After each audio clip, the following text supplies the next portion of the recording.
Go live. Okay, I think we're live. We just maybe we'll get some confirmation from the audience. But how are you, Matthew? We've been trying to set this up for a Yeah, little while. We've been I'm going at doing. it. Life's been crazy, but I guess we're finally live, so that's a good thing. We are. I'm glad to hear from you again, Base Takes. How has life been for you lately? It's been good. It's been crazy. It's been interesting. Before you were talking about how you're personally involved with some of the goings on in the world, I Hmm. like to watch all of the news. When I was younger and naive, I didn't like, how dirty and crazy the world is, and with people like Putin and all this stuff that happens over in more dangerous parts of the world. But now I actually enjoy watching it. And my fiance, she doesn't enjoy watching it. She tells me to turn it off, but that's why I'm always watching the news or documentaries about World War II. I just find it to be really interesting. But Yeah, there's other a sort of perverse interest we can take in the misfortunes and struggles of faraway places. For me, this Now I case is actually no enjoy enjoyment watching at all. it. There's just distress and concern and hope for peace because of I have loved ones on the Russian side of things. So yeah, just in terms of my girlfriend and her family, essentially. Yeah, yeah, I got you. Yeah. And I suck at live streaming. I said that, but like you have to invest so much time to even get to the level of like the Crucible or Politically Provoked or something that I'm just not. Why is it so difficult to because I have a channel that's I very seldom update. I need to actually. There's a lot of things I'm interested in, but I've been just keeping body and soul together has been difficult the last few weeks for me, honestly. So I focused on my doctoral work, and I did write one book review for TAP, which I write for sometimes, time to time, on post-war World War II Germany. But it actually came out the day of the invasion, so obviously there wasn't much interest in that, quite understandably. So yeah, Yeah, it's the multitasking and going back and forth and making sure I don't show anything personal, uh, and keeping on top of the yeah, chat, just everything together. But so we just a brief introduction about how we started talking. I don't know, like 2 years ago, when you were an Anon account. So like you're yeah. That's correct. Actually, I almost forget about that now, but I we did converse when I was an Anon account. Correct. and you don't put too much stock in Anon accounts unless you actually start talking like we're doing right now. But Hmm. then you actually kind of went public. I mean, I understand why you would be hesitant because right, that's the same thing I'm doing. Uh, Now you've kind of gone public and you're supposed to debate Enoch and Stryker, which is crazy. But so that was I got impressive. a little update on that note. So I actually, because they're taking so long to reply. So to be fair, I took a very long time to get. The deal was I would get these documents and then we debate it, the issue, right? And they wanted original documents because the books are fake or biased or whatever. So it was right after we agreed to the debate, COVID hit. And so all the archives were closed for well over a year. So it took over a year for me to get the documents simply because I didn't have access to archives, right? Right. So they've essentially used that long delay as an excuse for a long delay of their own, even though there's no reason for that since they don't have to go and assemble documents.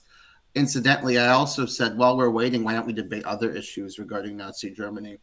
Why don't we debate whether the Nazis committed genocide against the Poles and Russians? Why don't we debate who was responsible for the Second World War?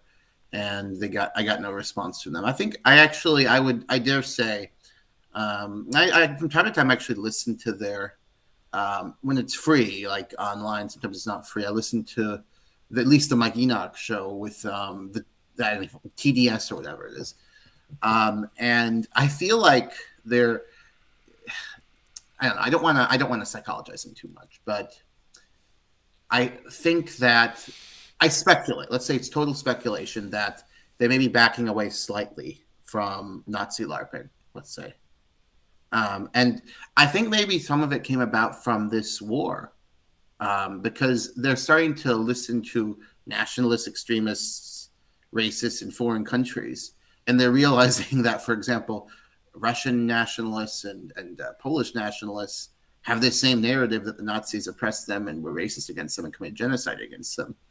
So maybe they're coming to their senses. I speculate because I haven't heard them literally say that. To be fair to to be clear to your viewers, but I just think the Nazi LARPing thing is completely untenable. They killed tens of millions of people, including non-Jewish white ethnic groups. So civilians, not Yeah, definitely. I mean, it kind of serves a purpose. They seem to have adopted this pro-authoritarian, like the alt dissident right, this pro-authoritarian, where they side with China, where they side with Russia, because just the optics effect, or they feel like these authoritarian regimes actually represent the true people, in quotation marks, of the country. So it's kind of I view the alt right as kind of a counter narrative to I think that's quite right. right. Yeah, and sometimes that ends up being correct, of course, because, for example, in the war in Iraq, the mainstream, it's easy to forget. I was a little kid then, but if you read the history of this, if you read how the press was behaving, there was quite a bit of intimidation, political pressure to go along with this war that, really even with the stated rationale was quite flimsy, right? So sometimes being a contrarian can be effective. Even in this case, I certainly wouldn't align myself with Vladimir Putin, but I would say it's more complicated than he's simply a dictator. There is there is considerable popular support for him in Russia. And part of the reason for that, there are many reasons for that, but part of the reason for that is that Russia is just a much more stable and prosperous country than it was in the 1990s under westernizing politicians like Yeltsin. So, like the poverty rate in the 90s was like 30%. Now it's in the, I think, mid single digits, for Hmm. example.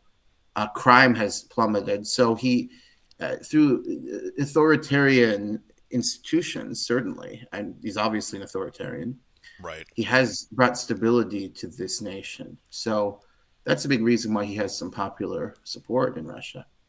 But no, these guys do kind of reflexively side with side against kind of the mainstream.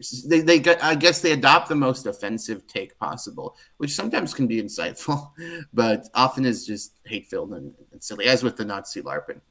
I think they got into the again I speculate. My own speculation is they got into the Nazi LARPing based on cool Hugo Boss uniforms and kind of a mistaken anachronistic view of them as akin to American white nationalists in 2016 or whatever. And now they've said this for years, and then now that they see the facts of it, the Nazis razed Warsaw, enslaved millions of Slavs on racist grounds and in brutal conditions, deliberately starved to death millions of Russian POWs and civilians, again with a racist ideology motivating this, and ethnically cleansed Poles, uh, recolonized parts of Poland, Zamosk specifically, but not limited to Zamosk, but Zamosk specifically with German settlers, even though there was no historical connection between this community and Germany or Prussia. So yeah, I mean, this legacy really isn't defensible if you care about white people and Europeans, even leaving aside Jews. So I do wonder whether they will stay uh, neo Nazis forever. I mean, my speculation is that they'll kind of slowly back away from it because they're finding out things. I think by conversing with a more international audience that makes this world just untenable. Because if you talk to a Polish nationalist, he may have a story about his grandmother, having her home razed or his grandfather being enslaved, right, kidnapped by the Right. Nazis. That I'm talking a Christian Pole, not a Jew. right, right. Um, yeah. So I think that there may be a slow backing away from this over. They can't do it right away because their audience wants it, right? They want the Nazi LARPing. But I think my prediction is over the next 5, 6, 7 years, there'll be a slow walking away from this stuff. Not overnight. They'll still do Nazi shows like in a week or whatever, or 5 months. But I feel like they'll de-emphasize it gradually because I think at some level they know it's bullshit. Again, this is speculation, but I think I provide the grounds for my speculation, and I'm entitled to speculate if those grounds are enumerated as I did. It could be So possible. Now there's a couple polls out there that are actually pro Third Reich, which blew my mind. I've actually Okay. talked to some of them online. But again, Oh, this polls. I thought you polls. said polls as in like polling data. I'm like, whoa, are you talking about? Oh, right, right. Thank you. I'm Yeah, talking about. POLE. Oh yeah, I mean, sure, There's a but couple of everything on okay, there. but you can find Israeli neo Nazis. I mean, there was an incident in Israel several years ago where Jews, or half Jews at least, I don't know if they were Jewish by the traditional religious definition, but they were half Jews on the paternal side, at least, were neo Nazis and committed violence against, I guess, their ethnic kin. I don't know if you've heard about these incidents, but there was a neo Nazi problem in Israel. So, but so people like this exist, but the question, but they're kind of fringe kooks, right? Like the average Polish nationalist would beat the shit out of you if you waved a swastika. I mean, they raised Warsaw out of spite, That you makes sense. know. I mean, it is a fringe thing, but Yeah, there are people like this who exist, but you got to be pretty nutty because you're not just denying saying the Jews are lying. You're saying the ethnic Poles who talked of being enslaved by the millions, who talked of massacres, uh, starvation policies, and then ultimately the reprisals for the Warsaw Uprising. Of I'm talking about the Polish resistance, not the Warsaw Ghetto Uprising. Reprisals, more people died, more ethnic Poles died in the course of these reprisals and the raising of Warsaw than Japanese died in the atomic bombings. So I mean, yeah, it's very odd to be it was pro totally Nazi. I'm sure such people exist, but totally brutal. Um, I what did they have say about it? How did they rationalize this? I think the polls. The polls, yeah. I Were think they? they deny the atrocities and they look at Okay. the bigger threat right now. They look at right now and they say, "What's the biggest threat?" It's Hmm. Jewish subversion, I guess. So they need this type of ideology in Poland right now Well, but there are because plenty of white nationalists in Poland that are racist who hate Nazis but also hate Jews. That's the thing. Like, okay, I yeah, mean, it's that type. anti-Semitism is a real thing in Poland, but they're also like most Polish anti-Semites wouldn't be neo-Nazis. I mean, I don't deny such people exist, but if you're looking at a country, a Slavic country where there's a significant number of neo-Nazis, it would probably be Ukraine. Right. I'm not saying most Ukrainians are Nazis, or that's certainly not true. They voted for a Jewish president, but I'd say the minority that are sympathetic. That's because of historical reasons, and this is also in Western Ukraine, because in Eastern Ukraine, in the area uh, administered by Koch, the Germans treated the Ukrainians extremely brutally, but in the general government, so what was then Poland, the borders of what was then Poland, in Western Ukraine, right? What is today Western Ukraine? The Ukrainians were treated much better and sort of used as a potential source of manpower and resistance against the Soviets. So that's sort of where the context in which this banderism arises. The irony, though, is you have these Ukrainian neo Nazis, but they're again overwhelmingly from the West. If you look at polling data, Bandera is not admired in Eastern Ukraine for obvious reasons because of Nazi brutality and in that region. But um, in the West, there is some indigenous, significant, obviously a minority, but like 3, 4, 5%, 6% that have this sympathy for Bandera and some sympathy for the cause for which he fought. So there is a neo-Nazi problem in Western Ukraine. Right, I gotcha. But yeah, but in Poland, I would say it's probably not true. But you know, I don't deny that people exist, right? Right, right, I gotcha. No, I put some links because you had some great interviews talking about your background and your beliefs and the evidence for the Holocaust. So we don't need to hash through all that, but I thought maybe if you wanted Sure. to give yourself a brief interview to people who are going to watch this, and I guess in those you talked about the potential debate coming up. So maybe if you want to Hmm. update everybody on what you've been doing and what's going on with that, just however you want to. Well, I haven't done much at all for the debate for some time. I actually debated. Oh, I'm the individual's name, Marshall Law. I don't know if that's a fake name or his Yes. name, but in the politically provoked panel, I actually debated a Holocaust denier, and I think I handled myself quite well. And I outlined essentially the argument that I'm going to use against Enoch and Stryker whenever this happens. It comes down to numerous statements in general terms of German officials describing how we're killing the Jews, we should kill the Jews. Yes, we're doing it. In brutal and explicit language. It also comes down to statements that refer to specific installations as extermination factories, like Treblinka, for example. Like for instance, the Stroop report was a report compiled for Hitler. It's really a perverted document.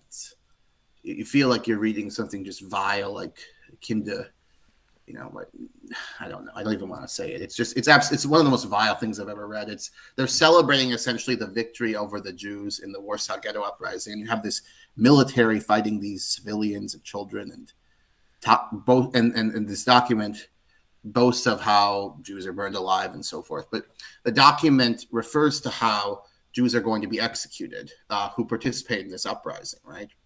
And it describes how being sent to Treblinka is a form of execution, right? So Yes. That's corroborating the idea that this is not a transit camp, but an extermination camp, because otherwise, why is being sent there a death sentence, right? Now, I thought your expertise and your evidence, although it was more than that, historical documentation, was extremely impressive. I guess these debates are difficult, so you could always improve a little bit. Like, I think I gave you some pointers. But Yeah, of when you course. consider the people you're talking to, I remember, and then I heard their follow up. So it is possible, I think, to change beliefs, but these people are extremely resistant to it. I think you can change beliefs. It's a slow process. Other species of evidence, I'd say, are demographic. Like, so you have all these statements referring in explicit detail to "we're killing the Jews. We're not going to rest until the last Jew is killed." Hans Frank ridiculing the idea of Jews who are sent east to the camps, in other words, are going to be resettled, and says in Berlin we were told, "Kill them yourselves."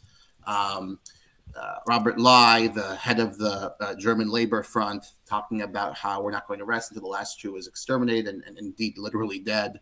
And Goebbels also refers to, in a famous diary entry from early 1942, I have to check the specific dates because this hasn't been on my radar much for the last several months, but I do remember enough to converse about it, certainly, referring to that Jews are being systematically killed in the Reinhardt camps. Yes. Diary entry, and a very famous entry that they can't get around because David Irving, in point of fact, authenticated it. So, and then there also is just simple demographic arguments, as I said. Like, they can't. How do they explain how millions of Jews disappeared in Nazi custody? So many millions of Jews were deported to the Nazi camp system during the war. Many millions, and only about 250,000 Jews were in the camp system at the end. So where are the millions of other Jews who were deported go, right? Yeah, it's a good point. No, they'll And then always. you have the mass shootings of the Einsatzgruppen that they're specifically describing how we killed all the Jews in this time, we killed all the Jews in that time. If you simply add up all the Jews, the Nazis, in documents of uncontestable authenticity, even the revisionists, Matanya and Rudolph, don't deny that they're authentic. The Einsatzgruppen reports, if you just add those up, you get well over 1 million victims. In other words, they're shooting and killing the vast majority of Jews Mhm. in their remit, the Einsatzgruppen. Now, this is after the invasion of the Soviet Union Right. by the Nazis. Einsatzgruppen followed the regular military, the Wehrmacht, and killed partisans and people that were posed a potential threat to the German occupiers in the conquered areas, and that eventually came to include all Jews. So they Right. would I just shoot gotcha. all Jews. Now, you obviously have an expertise in this area. What were the other area? I believe you mentioned the Middle East, or you're at least Yeah, driving in that so direction. so I lived in the Middle East for a few years. I speak أتكلم بالعربية, so I speak Arabic. That's kind Okay. of a flex, but why Very not? helpful. Yeah. I'm of a maternal Egyptian descent. My mother was a Coptic Egyptian. So I heard Arabic growing up, and I have experience with the culture and lived in the region, by the way, for a few years. So that's a core element of my academic work. And um, I'm just kind of waiting for some big event in the Arab world to come into the news so I can write a popular article about it, because I'm trying to get on the radar as a popular writer. I mainly write the American Conservative. but yeah, I'm trying to get in the radar as a popular writer, but I'd have the capacity to write in a specialized way about the Arab world if something of great popular interest happened, but fortunately it hasn't recently. I think there's a lot of focus in other parts of the world right now, Yeah, but in definitely. terms of my academic research, I'm actually working on a project about a socio-political history of the life of Arabs in wartime North Africa. So, in other words, forget Rommel and Montgomery, although they're important, right? Let's talk about what was actually political life like, for example. How did nationalistic movements react to the coming of the Axis powers, to the replacement, in other words, of French Third Republican colonialism with Vichy and fascist colonialism, and also Nazi occupation in the case of Tunisia, direct German occupation.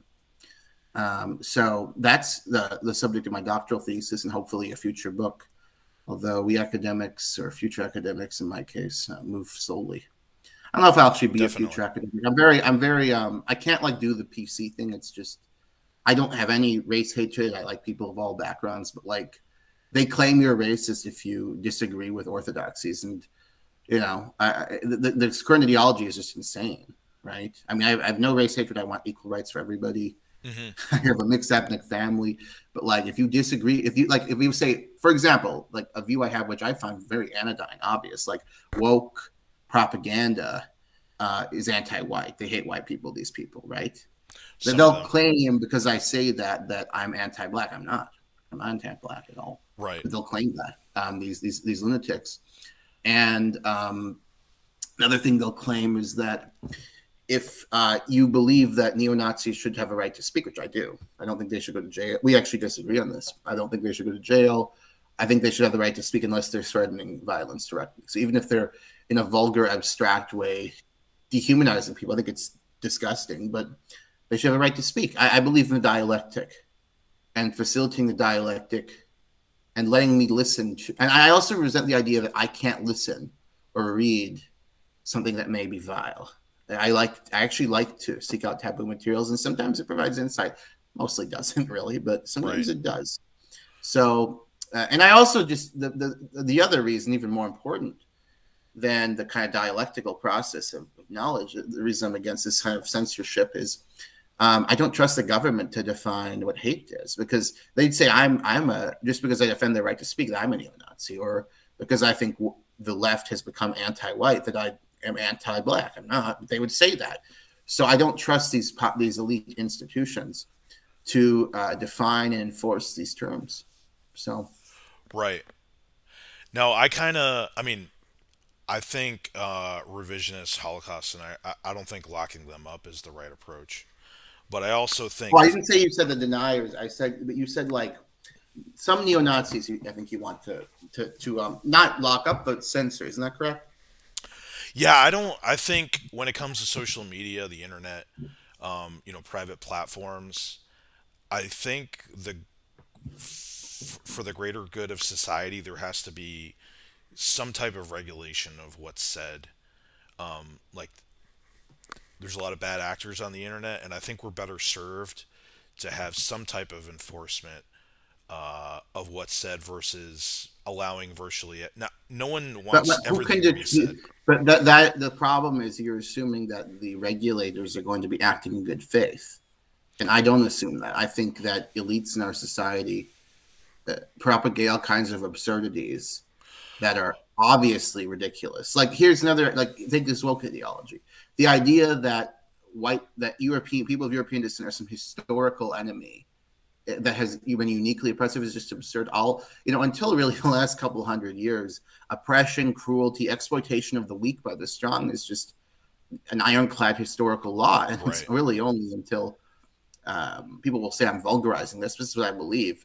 It's really only until the Enlightenment and liberalism that we as a species start to overcome this and relax our cruelty, Right. emancipate the slaves and the serfs, provide for better working conditions for the proletariat, and so on. I mean, this is a very new phenomenon where we all have been, everyone's ancestors have been very oppressive and cruel and selfish and xenophobic and we're trying to move beyond it. And yet, woke is I think making it difficult to do so. The kind of leftist establishment in the Right. United Now, States. we can see your point, or kind of like the conflict of I don't approach. trust these. In other words, I don't trust the people in Silicon Valley to determine what is race hatred, because Right. they say a lot of stuff is race hatred that is nothing like, listen to Mike Enoch if you want to hear race hatred, right? Right. Now, that's definitely a potential problem. The last couple days, I don't know if you heard in the States, we had this exciting event where a female swimmer, or a trans swimmer, Mm-hmm. has won from the University of Pennsylvania, competing with women. And a bunch of people have gotten banned off Twitter because they're saying, I don't know, she's a man, or I don't know how they worded it exactly, but it's Yeah, basically, they should not be banned for that, they obviously. basically deny, what's the term, misgendered her, or dead name, I don't know what the term is. So, I mean, I don't want people to be like, I don't want hatred to be expressed for I these don't want people, cruelty either. I disagree but with at that. this, But it is absurd that they should be banned for stating that. and I I'm not mean, very like, I haven't done a deep dive on trans I don't people look. or I will say this on the there is. I will say this. And everyone will say I'm a on the right wing side. Will say I'm a cuck for saying this. I think that there's a lot of cruelty and vulgarity in how people talk about people who are different, including people who identify as transgender. Now, are there legitimate concerns about athletics? Of course, and people should not be banned for this. But if you're going to articulate those concerns and the concerns about um, the fairness of this, I think you should do so in a way that is strong, but is also not gratuitously cruel, because this person obviously identifies as female. Like this is not something one would undertake for frivolous motivations. right. So I do like when I read articles on Tap just ridiculing Leah Thomas. I don't have sympathy for that, to be honest. Even though I do have sympathy for the kind of intellectual argument that obviously this isn't fair. Right. But I think there's an important balance to be struck, and I think sometimes I just think there is sometimes in the right the sense that cruelty is strength, Right. and I can't countenance that. But on the other hand, I understand the rejoinder that the left is full of cruelty and bullying and absurdity. Hmm. So you don't want to necessarily be a sweetheart. Right. But in this case, like transgender people are very vulnerable. Like the suicide rate is extraordinary. I think close to half of transgender teens attempt suicide. So it isn't that we can't talk about this issue and criticize the NCAA rules. Obviously, I don't agree with that, Right. but I don't think ridicule and cruelty is a responsible way of addressing this point. Right. And I Now we're see a lot of that. now Um, we're not and I bad think at. there's kind of a virtue signal there because you want to look really tough because you're like you're radically opposing the establishment by just mocking this person. Mhm. Yeah. No, we're not bad actors. Well, I guess everybody would say that, but now there are some very concerning trends on the. If you are a free speech absolutist, I'm not saying you are, but you kind of trend But more what in does that absolutism direction. mean? I don't think you should be able to threaten violence. I don't think. Right. Um, But there's many problematic things that are taken offline. Even something as stupid as, remember that Tide Pod challenge when kids were eating I Tide don't Pods? recall what is Tide Pod challenge. It was this stupid trend on Twitter, Facebook, where kids, teenagers, probably some adults would eat Tide Pods. I mean, they kind of look like candy, right? But that stuff is Was super. it caught? Was it dangerous, or what was the problem I with mean, this? mostly you In would this probably just like burn your lungs and your esophagus and maybe puke. But like people actually died from this, right? So yeah. I, being trying to strive for common sense, would be like, okay, this is potentially dangerous and stupid, but if people are hurting themselves and dying, I think a platform like Facebook, this kind of falls under medical information, sort of. I think they should have the ability to take something like that down. And Okay, if people are encouraging others to engage, I don't understand what you're referring to. Frankly, I just don't conceptually don't know what you're talking about. But to put it in more abstract terminology, um, if people are advocating a behavior, let's say behavior X, that is lethally dangerous, then sure. I mean, if somebody says let's drink bleach, we're going to have the drink bleaching channel. It's actually good for you. Yeah, Um, yeah, that can be regulated, but I think that's a matter of direct public safety. yeah, I but don't it's think. like Yeah, but if you're talking about people promoting race hatred, that is far more abstract. So right. it could lead to, and if I were one of these people who did this, I would never do this. But if I actually promoted race hatred, I couldn't. I mean, it's stupid and it's wrong for a million reasons, but I couldn't live with myself because I'd be worried that someone would actually take this shit seriously and then kill someone. You know, so I understand that that's real, but I don't think. I think that is also the way where insanity lies. If we regulate speech on the basis of potential consequences down the line, rather than direct and present and plainly causal consequences, like if I start the bleach drinking channel and encourage, I don't know, evangelical Christian housewives to do it. I'm thinking of the gullible demographic. Well, it seems like there's such a distrust of authority and institutions in the United Mm-hmm. States, but in the West as a whole. And it's almost like you collaborated with that guy Avi, right? He's a doctor, he's a medical doctor, isn't that Mm-hmm. right? Yeah. So it's almost like these people would say like, well, he's a doctor, but what authority does he have to say what you can put in your body and what you can't? And why can't, me, Matt Cockerill, or me, Base Takes, get online and be like, well, that doctor doesn't know what he's talking about. Like, you should drink bleach because Now it's we good should be for able you. to say the doc doesn't know what he's talking about, though. Oh, you should be able Oh, to you say mean that, you should be but able it's to like, drink bleach? no, but it's No, like, I mean, again, I think if there's a direct and plainly causal, um, lethal harm one is doing, right. then regulation is appropriate. So that is, I guess I'm not an absolutist because I favor that. If the link is more down the line, um, I don't think you could favor that. So, for example, if a video were promoting AIDS denial, the view that HIV is a harmless passenger virus and doesn't cause AIDS, I would not take it down. Okay. And I think you would. That's pretty problematic too. But there's Well, but more. that is an example that is deeply harmful. But the problem is if you continents taking that down, then I'd really think if you continents taking down any content on the basis that can lead down the line to harmful conduct, like people are going to have unprotected sex or whatever, that would otherwise have protected sex, then it's off to the races. You can take down videos that promote eating fast food, you know, you Yeah. can take down videos that promote sedentary living. No, some of I just the. I think the only way to have a free, robust discourse, and then the other thing is, I think we should always have like who decides when something is obviously stupid and dangerous. Like I think with AIDS denial, it's a pretty extreme case. We know HIV causes AIDS. There's like a professor at Berkeley who says it doesn't, and he got a lot of people killed because of that. Actually, Right. he advised I think Mugabe, and Mugabe was pushed in AIDS denial. It's horrible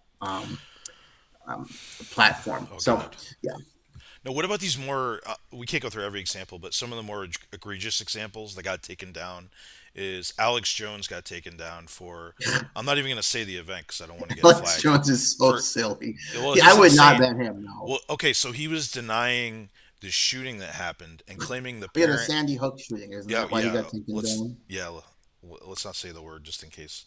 But he was denying Okay, the but we're not. shooting. But we're saying we know that's not true, Well, right? We know that could be a it's fiction. YouTube, so never. Yeah, but okay. Well, are there It, like they have it's some way of it's the actually? algorithm. Oh wow, does the algorithm actually apply to audio? I didn't know that. Yes. I don't know Wow, exactly how it works. It's not that's predictable. incredible. They keep you guessing.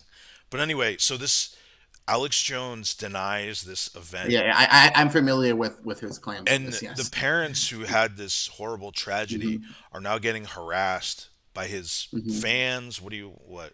Well, So they should sue the fans who are harassing so them. You can't stalk somebody, but it's right? enabled by and incited online on whatever websites, Okay, but again, there's right? like a broad. So why don't we ban 9/11 truth, right? Well, I think that might be. in some ways on YouTube. Well, it's very difficult to draw the line, but I think my point is there needs to be a line of some sort. Is I that's just kind of think my that point. we need a clear, robust protection of free speech, and overall, I think that allows us to avoid more evils than it entails. Because when the problem is when you're over censoring, you're going to censor a lot. Like look at what's happening right now in social media. Like views that are simply politically incorrect Hmm. are often censored, not Right. absurd or outrageous. Right. And so we have a problem of shrinking the scope of permissible debate, and that's an intrinsic problem of excessive censorship. Whereas the problems of excessive free speech, where you have Stryker and Enoch allowed to be on YouTube, which in my world they would. Um, you have even Peter Duesberg on YouTube. These people can be rebutted, right? Right. I mean, Destiny humiliated. I don't know if you ever saw this. Destiny humiliated Stryker in I a did see that. It debate was break. yes. He should have asked them for the knockout. I don't have I don't personally have uh, like I'm a tough guy. I want to fucking talk shit on Stryker, but I'm sorry he kicked his ass in that. That's He just a did fact. embarrass him pretty good. So, Yeah. yeah, but the thing Destiny should have said for the real knockout is he was obviously ignorant of music, but he should have asked him like what are your favorite classical compositions. That would have been. I think that Wagner. would He have would been have the said knockout. Wagner, Yeah. probably. Well, I mean, but what from Wagner, right? Yeah. That would have been. I like Wagner. I think he was Yeah, banned me in too. Israel for a while, but I like He that. really was banned in Israel. I think he was You know banned in what's Israel for interesting? a After while. the Second World War, there was actually Albert Speer in his Notes from Spandau prison, which I read many years ago. Actually, had like an Albert Speer phase. I don't know if you ever had, where I found him fascinating because he's like a bourgeois. Like the Nazis were there were smart Nazis, right? The Goering was very smart. I think his Yes. IQ was tested around 140, so obviously he's smart. But Yes. nevertheless, Goering was a bit of an adventurer and thug, right? He was not a bourgeois man by behavior and mannerism. So I'm not saying he's stupid, but he was thuggish, right? Whereas Speer was actually someone with whom the British and Americans could relate. He was a genteel, intelligent as well, but genteel, bureaucratic, non-ideological man. Right. And I just found it fascinating that such a man could participate in this sadistic, maniacally ideological system as a functionary, the high level one. Right. And so I read actually his all of his books, and including I actually didn't read his last book on the SS, which I heard is pretty bad, but I read his other books, including the diaries he wrote when he was incarcerated in Spandau after his conviction in the Nuremberg trials. He was convicted, you may remember, for the use of slave labor Hmm. of mostly Eastern Europeans. But the irony of that is Fritz Zaukel, who was kind of just he was actually low IQ. He was dumb, but he was just the guy who kidnapped essentially and coerced the forced laborers to come to Germany to work. He was executed for that. Yet Speer, who gave the order, right? I mean, Hitler gave the order ultimately, but Right. Speer designed the program. Speer was the superior of Zaukel, but somehow Speer wasn't hanged and Well, he Zaukel was. expressed remorse, right? I think that had a lot to do with it. Well, he lied that he was ignorant of the final solution. There was actually one of my pieces of evidence. So, one species of evidence I have in the Holocaust debate. I actually didn't mention this because my recollection of it is a little foggy, but I will definitely prepare. If they say there's a date in a week, I'll definitely spend a couple afternoons refreshing my recollection of the evidence. But now that I'm talking about it, I recall one of my species of evidence is what I call non-coercive confessions.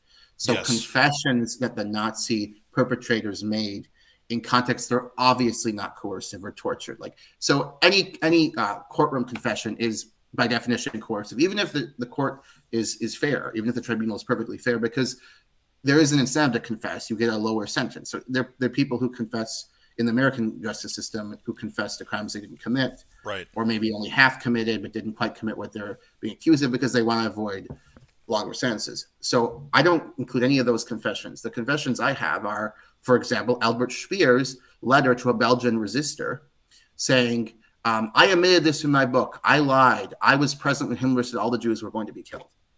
So like stuff like that, or like Haj Amin al Hosseini. I actually got copies of Yes. his memoir in Arabic where he talks about Himmler told him the Jews were being exterminated and how surprised he was, and when he heard this. So like again, didn't write that under coercion, wrote that when he was living in the Near East. There's a lot of Um, interesting and documentaries. also Right. Adolf Eichmann in Argentina before he's captured by the Israelis had essentially a private memoir he was working on, Right. and David Irving is the one who got a hold of this. Interestingly, that's another kind of Trump try to Yes. have on them, because if they say it's fake, well, Irving is the one who found it. He confesses to the extermination. So you have all these confessions, and it's like, imagine you're accused of like raping children or murdering children or just the most horrible thing you're imaginable. Could you imagine just like in a casual conversation with no pressure, there's no threat, you can say whatever you want, you're Right. gonna just lie and say you did it? That would be like these people would have had to all go completely insane. It doesn't make sense that all of them Well, would. people want You to know, talk about what they do, right? That's like why yeah, there's what so they do makes sense, but if they didn't do it, why on earth would you say it? like Unless you're being coerced. when they The only confess reason to is their if you're being cellmates, coerced. Yeah, the like that only happens all the reason, time. right? But the only reason you'd say you did something you didn't is if you're being coerced, and these Right. contexts were not coerced.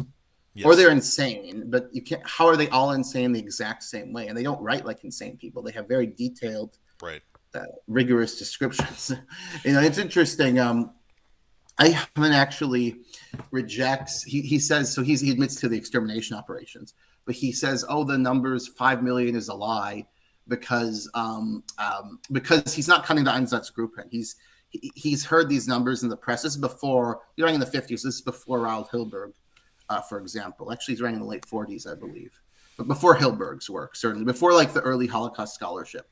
So it's just kind of in the newspapers saying, "Oh, 5 million were killed." And they don't really differentiate in these accounts between the gas chambers. They did at Nuremberg, but they don't in these like newspaper reports. Right. So he's saying, no, there it's all. So he's actually not like corroborating what the then popular reports are saying. He's kind of correcting the record, but he's ignorant though of the Einsatzgruppen mass shootings, right? He's ignorant of the numbers killed there, and there's no reason he would be Right. knowledgeable about it because he didn't command that, right?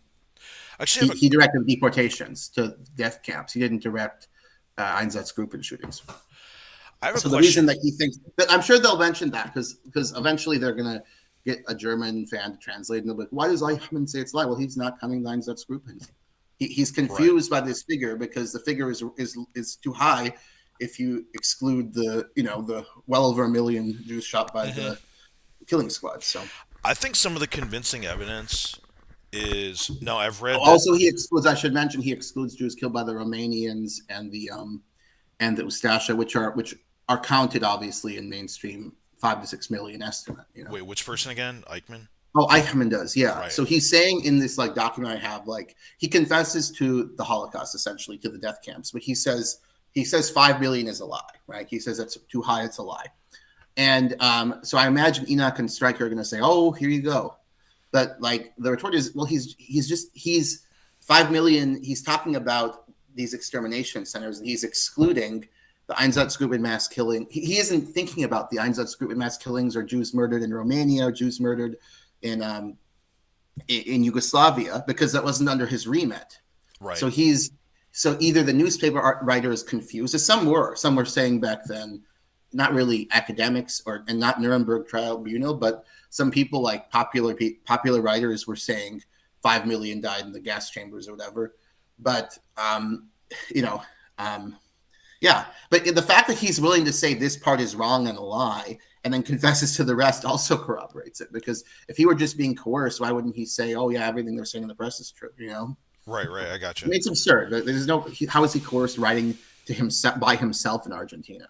It's ridiculous. I think a really convincing piece of evidence. No, I've read that obviously the Nazis planned ahead for eventual occupations of Egypt, as in Cairo, Mhm. and also Palestine, and they had plans in the works to assemble an Einsatzgruppen. Yes, they did. Absolutely. So if there's evidence for that, I think that There is is evidence for right. that. Yeah. No. No. That's established fact. They had North African group, and I'm trying. I think they had one for Tunisia. I'm actually going to Google this because Yeah, I think they I haven't did. actually done Holocaust stuff for a while. But I'll get back to it quickly because I did a lot of research on this But obviously, there's last a lot year. of there was a lot of big Jewish population Yeah, in yeah, yeah, you're right. Palestine. Einsatzgruppe. I know that they had that Ralph Walter Ralph had assembled Einsatzgruppen for North Africa, but Right. I don't know. I don't remember exactly which country it was. But they were But yeah, planning, there wasn't an insurgency movement that they were combating with that, obviously. right, You but they know, were planning on assembling one for the future occupation of Egypt and Palestine right? and the entire Yeah, Middle yeah, East. and this kind of relates to Himmler talks to Al Husseini about like solving the Jewish problem in the Near East too. So Right. yeah, there is, you know, they weren't exterminating the when the Nazis were kicked out of Tunisia in '43, they weren't actually exterminating the Jews of Tunisia. Um, but so you could have two interpretations of that. You could think, well, Hitler actually never talks about killing explicitly.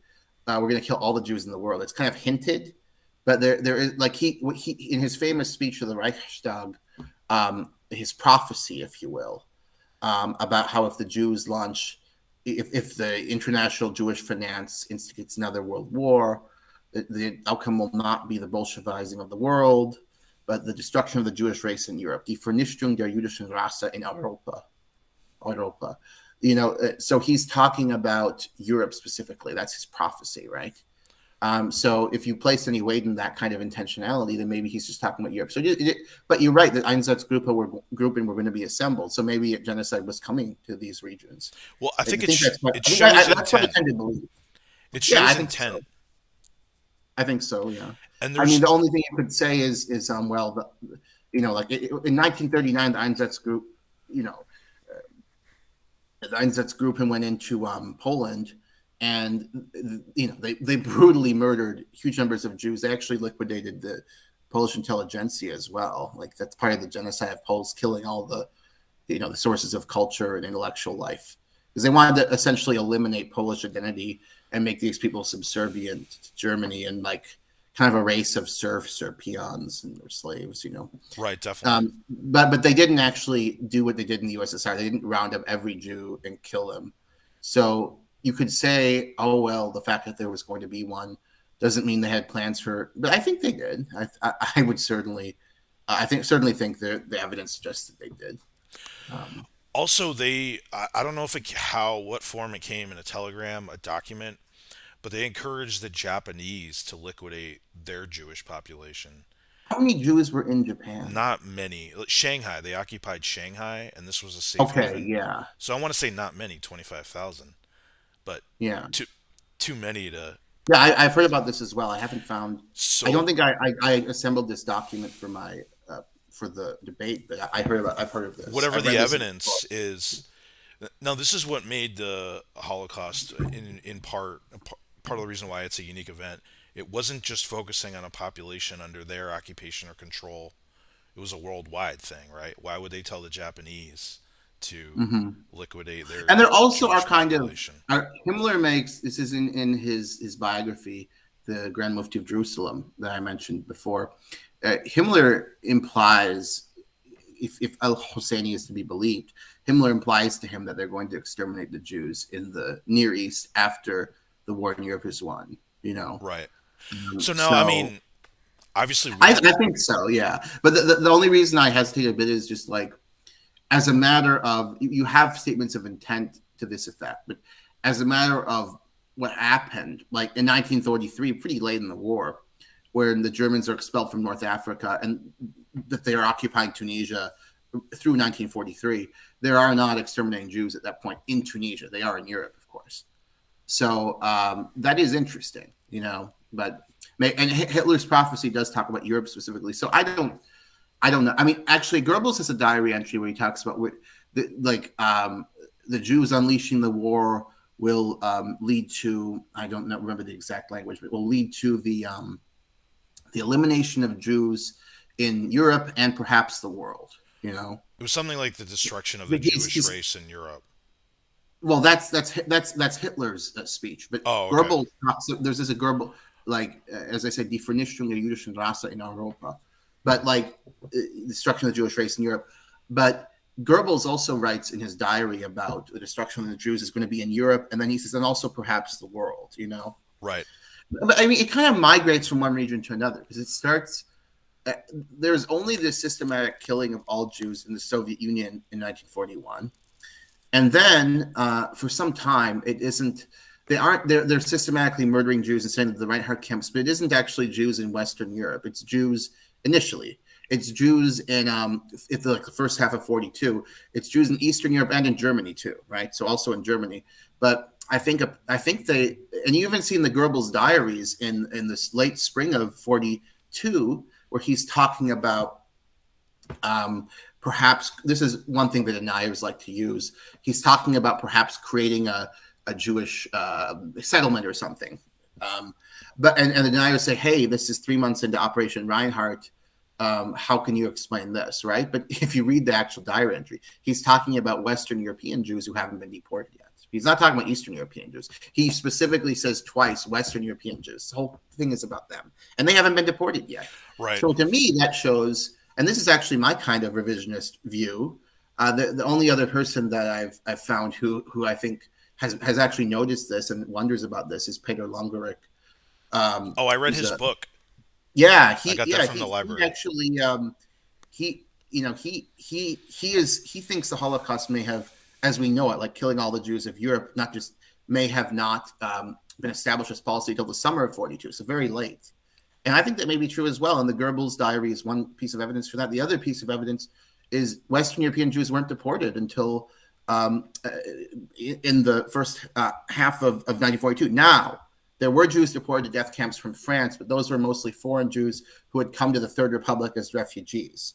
Yes. So before the fall of France, the Third Republican France had a very generous refugee policy, and tons of Jews from across Eastern Europe, especially in Germany, went there. Right. So the first Jews deported from Vichy France were not French nationals. So they were deported in the first half of 1942, but Western European Jews, people with Western European Jewish nationalities, were not. They were, of course, later murdered, right? Mm-hmm. So I'm certainly not claiming Dutch Jews and so on weren't murdered. They were, but there was, I think, more sensitivity about Western European Jews being murdered as opposed to Eastern European Untermenschen and Central, and also Jews in Germany and Austria who are under their control anyway. Right, so definitely. They can kill them. But I think there was for a time more sensitivity about killing Western, and that's kind of my revisionism, because I think very few scholars would say that the Holocaust was not decided on until the summer of 42, and I think I'm rather inclined toward that view, because again, like that's when the deportation of Western European Jewry begins, and they hadn't done that in the first half of it. So right, I mean, by then there's kind of a pan-European extermination policy by summer 42, you know. Right.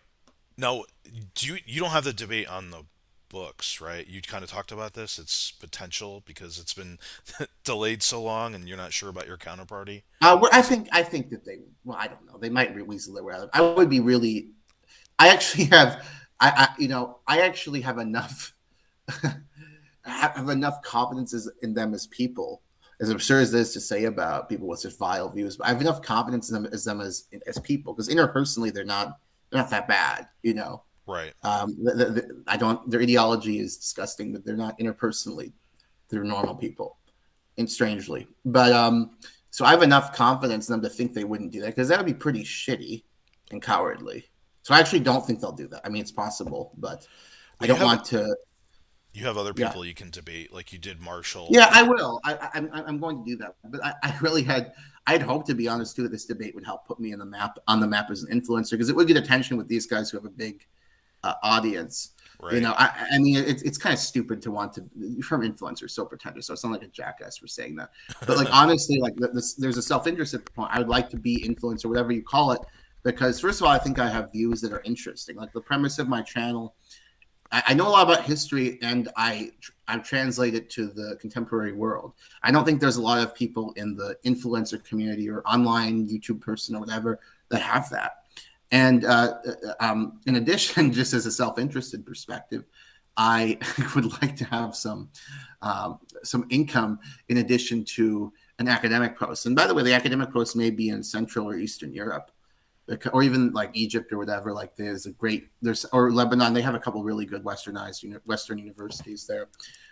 Because I don't think I could deal with the woke stuff. Like I don't like being censored and henpecked and made to say things I don't believe at all. And that seems to be a requirement if you're an academic today, unfortunately.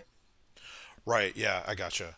So you don't have it on the books, but you're hopeful to have it, and then, yeah, you have debated and might debate others. What are you looking to gain from the experience? Because it is interesting, but it's also kind of thankless. Well, there's a big selfish element. I think I would win in the minds of any reasonable person. I'd show like a level. I'd show a level of knowledge and capability and intellectual potency, Right. and maybe get some fans for taking down the evil Nazi. I don't. By the way, I don't think they're categorically bad people. People are complicated. They can rationalize doing terrible things. Like they're doing very bad things, but I don't think they're monsters or whatever. So I'm not You're, trying to you're say talking that. about their But, followers, and or I'm talking about no, I'm not talking about Enoch and Sucker. I don't know about their followers. Probably okay. their followers are pretty weird. Some of them, yeah. My theory is that these people like them, and also I like don't. I think they rationalize it somehow because I don't actually think Mike or Eric, whatever they're called, Eric, like would actually be cruel in an interpersonal setting. Maybe they would, but I don't think. I think they've developed these toxic internet personas, and they make money for them, and maybe get them women and a fan club. So that's what they're going to keep going with. But I think they're kind of actors, you know. Yeah, I agree with this. I think the way to get attention in modern day, negative attention as well as some Mm-hmm. positive, is to go against the grain. And what's going to Mm-hmm. outrage people more than denying Yeah, such an emotional historical event, or rooting for that's so Putin? well corroborated. Right. Or rooting for Putin, which infuriates people, actually myself included. Yeah, But rule number one is don't let these people I'm rooting for. Look, trigger you. I'm rooting for peace. There, I'm not. I Sure. think that the United States should.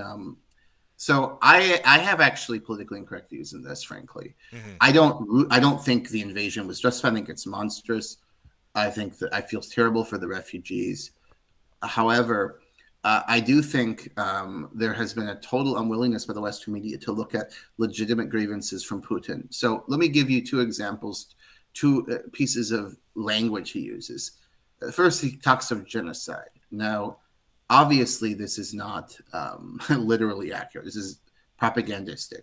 But what he's referring to is something real, and a grievance that Russians do have that is legitimate. So, since 2019, in Ukraine, there has been a language law that suppresses the use of Russian among indigenous Ukrainians who have Russian as their mother tongue. So they're not allowed to use it in the workplace. They're not except under very limited circumstances. They're not allowed to use it in universities. They're not allowed to have schools, even if the area is the vast majority of people speak Russian as their mother tongue. And this is contrary to human rights law. I mean, human rights law says that indigenous minorities, so like obviously if you immigrate somewhere, you don't say you must speak English, Japanese. If I I Right. don't think you're allowed, but like if I somehow immigrate to Japan, um, you can't do that. But if you're indigenous to a region, as these people are, obviously, you have the right to speak your mother tongue and to have institutions that reflect that. So um, I think this is a real effort to eliminate Russian identity and to Ukrainize the population. I understand why Russia is upset by that.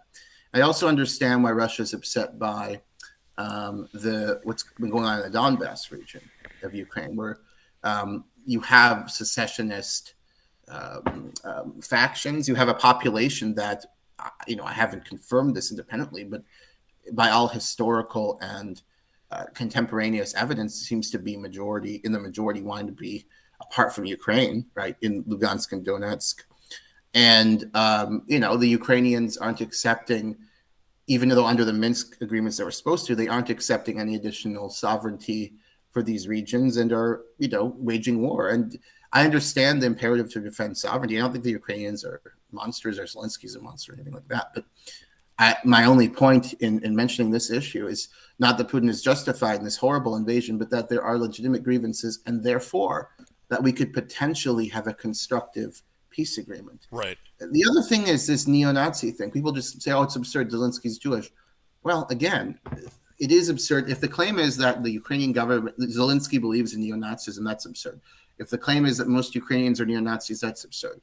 If the claim is instead that Ukraine has a problem with the minority of neo-Nazis in the western part of the country, that Ukrainian nationalism is tainted by a historic connection with Nazism because of the importance of Bandera in Ukrainian nationalism, Right. A Nazi collaborated mass murderer. Like if you go to Reddit, in the Ukraine Reddit, and you type Bandera, you see like Western shit libs like worshiping this guy. It's unbelievable. He's a mass murderer, right? He mass murderer of Poles, and also the Ukrainians. So there's not just this problem, but the Ukrainian state, what they have done is they've made kind of a devil's bargain with these Nazis, like the Azov battalion. They integrated into their military, right? They arm these people. So Right. isn't it they agree? Of course, Zelensky doesn't agree with them. Zelensky seems like a cool guy. I don't dislike him. Right. But he in the course of trying to defend his country, he has enabled these elements and made it kind of a devil's bargain with them. And actually, that goes back to the Maidan Revolution of 2014, where like so the Maidan Revolution that overthrew Viktor Yanukovych, violently overthrew him, even though he was monstrously corrupt, but also democratically elected. Right. That revolution, the kind of neo-Nazis and so on, they were kind of the muscle of it, you know? Okay. Whereas the vast majority were not Nazis. They were liberals who wanted to westernize. Right. People were mad at Yanukovych because Yanukovych aborted a promised plan for greater integration with the EU in favor of greater integration with Russia. And two factions hated this. The first and the large majority were liberals. They don't want integration with Russia because Russia is illiberal. So they want integration with the EU. Right. That was the vast majority. But you also had neo-Nazis, neo-fascist Banderites who didn't want integration with Russia because they hate Russians because of Ukrainian nationalism is very anti-Russian, and Bandera is genocidally anti-Russian. So there has been for several years a use and legitimation of this element by liberal Ukrainians and by the Ukrainian government to fight against, if you will, Russia, both in the form of the pro-Russian government of Yanukovych, which was overthrown in 2014, and also in the war in Donbass, and now in like Mariupol, you see these Azov people are like on the front lines right now fighting. You know, Right. So again, it's a complicated issue, but both when Putin talks about genocide, it's not true. It's not true, but that's wrong to say. It's propaganda. But underlying the propaganda is something real and legitimate, the concern of the suppression of language rights. And then the Nazi thing, again, not true rubbish. They are not a Nazi society. That's cruel and stupid to say. But there is this problem of a 2, 3, 4% of the population, which is unusually large, that has these extreme views, and these people being kind of weaponized, right, by the left. Right.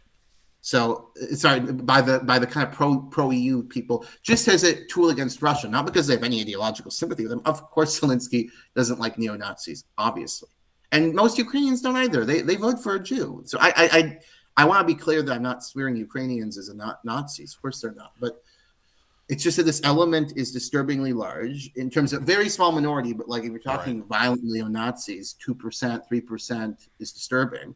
And especially in Western Ukraine, it's where they're, the number's higher than that because that's where they almost all are. Right. And so I think they're legitimate. And then also these people killed, they murdered Russian and pro-Russian protesters in Mariupol. They burned alive dozens of people. This was several years ago. This was in 2014. Oh, okay. So these neo-Nazis, and the government refused to provide a serious investigation. They did a sham investigation because they've been allied with these militias. Right.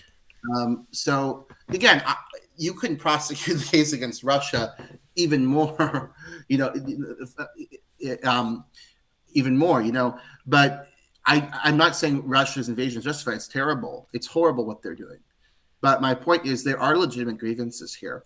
And when we say he's Hitler, the problem is then we implicitly are saying there's no legitimate grievances, fight to the death. And I think a lot of people's lives could be saved if we provide the Ukrainian security assurances and in exchange for satisfying some of the Russian grievances, namely bringing to justice people who commit terrorism against Russians, as we would want if there was a terrorist attack against Americans. We'd be Right. very keen on that. Kind of eliminating this Nazi anti-Russian element from government institutions, like namely the military, and then finally protecting the language rights of Russians in Ukraine, which is a human right Right. for indigenous populations. So I think these are serious issues, and what Putin did is what he wanted is he thought this would be a cakewalk. He did not want, because there's no justifying such a bloody, horrible war. Like, all the things I told you are real, but of course it doesn't justify this, what he's doing. So, he thought he'd just walk in and Zelensky would run away, and that there wouldn't be serious resistance, but he was quite wrong. And I respect the Ukrainians, the Ukrainian people, but I just think this stance we're encouraging them, this highly moralistic and transigent stance, is going to lead to more death when we should be trying to make a peace agreement based on the legitimate grievances of obviously the Ukrainians, but also the Russians. Right. It's definitely a hugely complex situation, but Well, the problem is the Western media is all propaganda. Everything Ukraine says, even if it's ridiculous lies, is just published. Like, we just republished Ukrainian propaganda at this point. So right. it's totally unconstructive.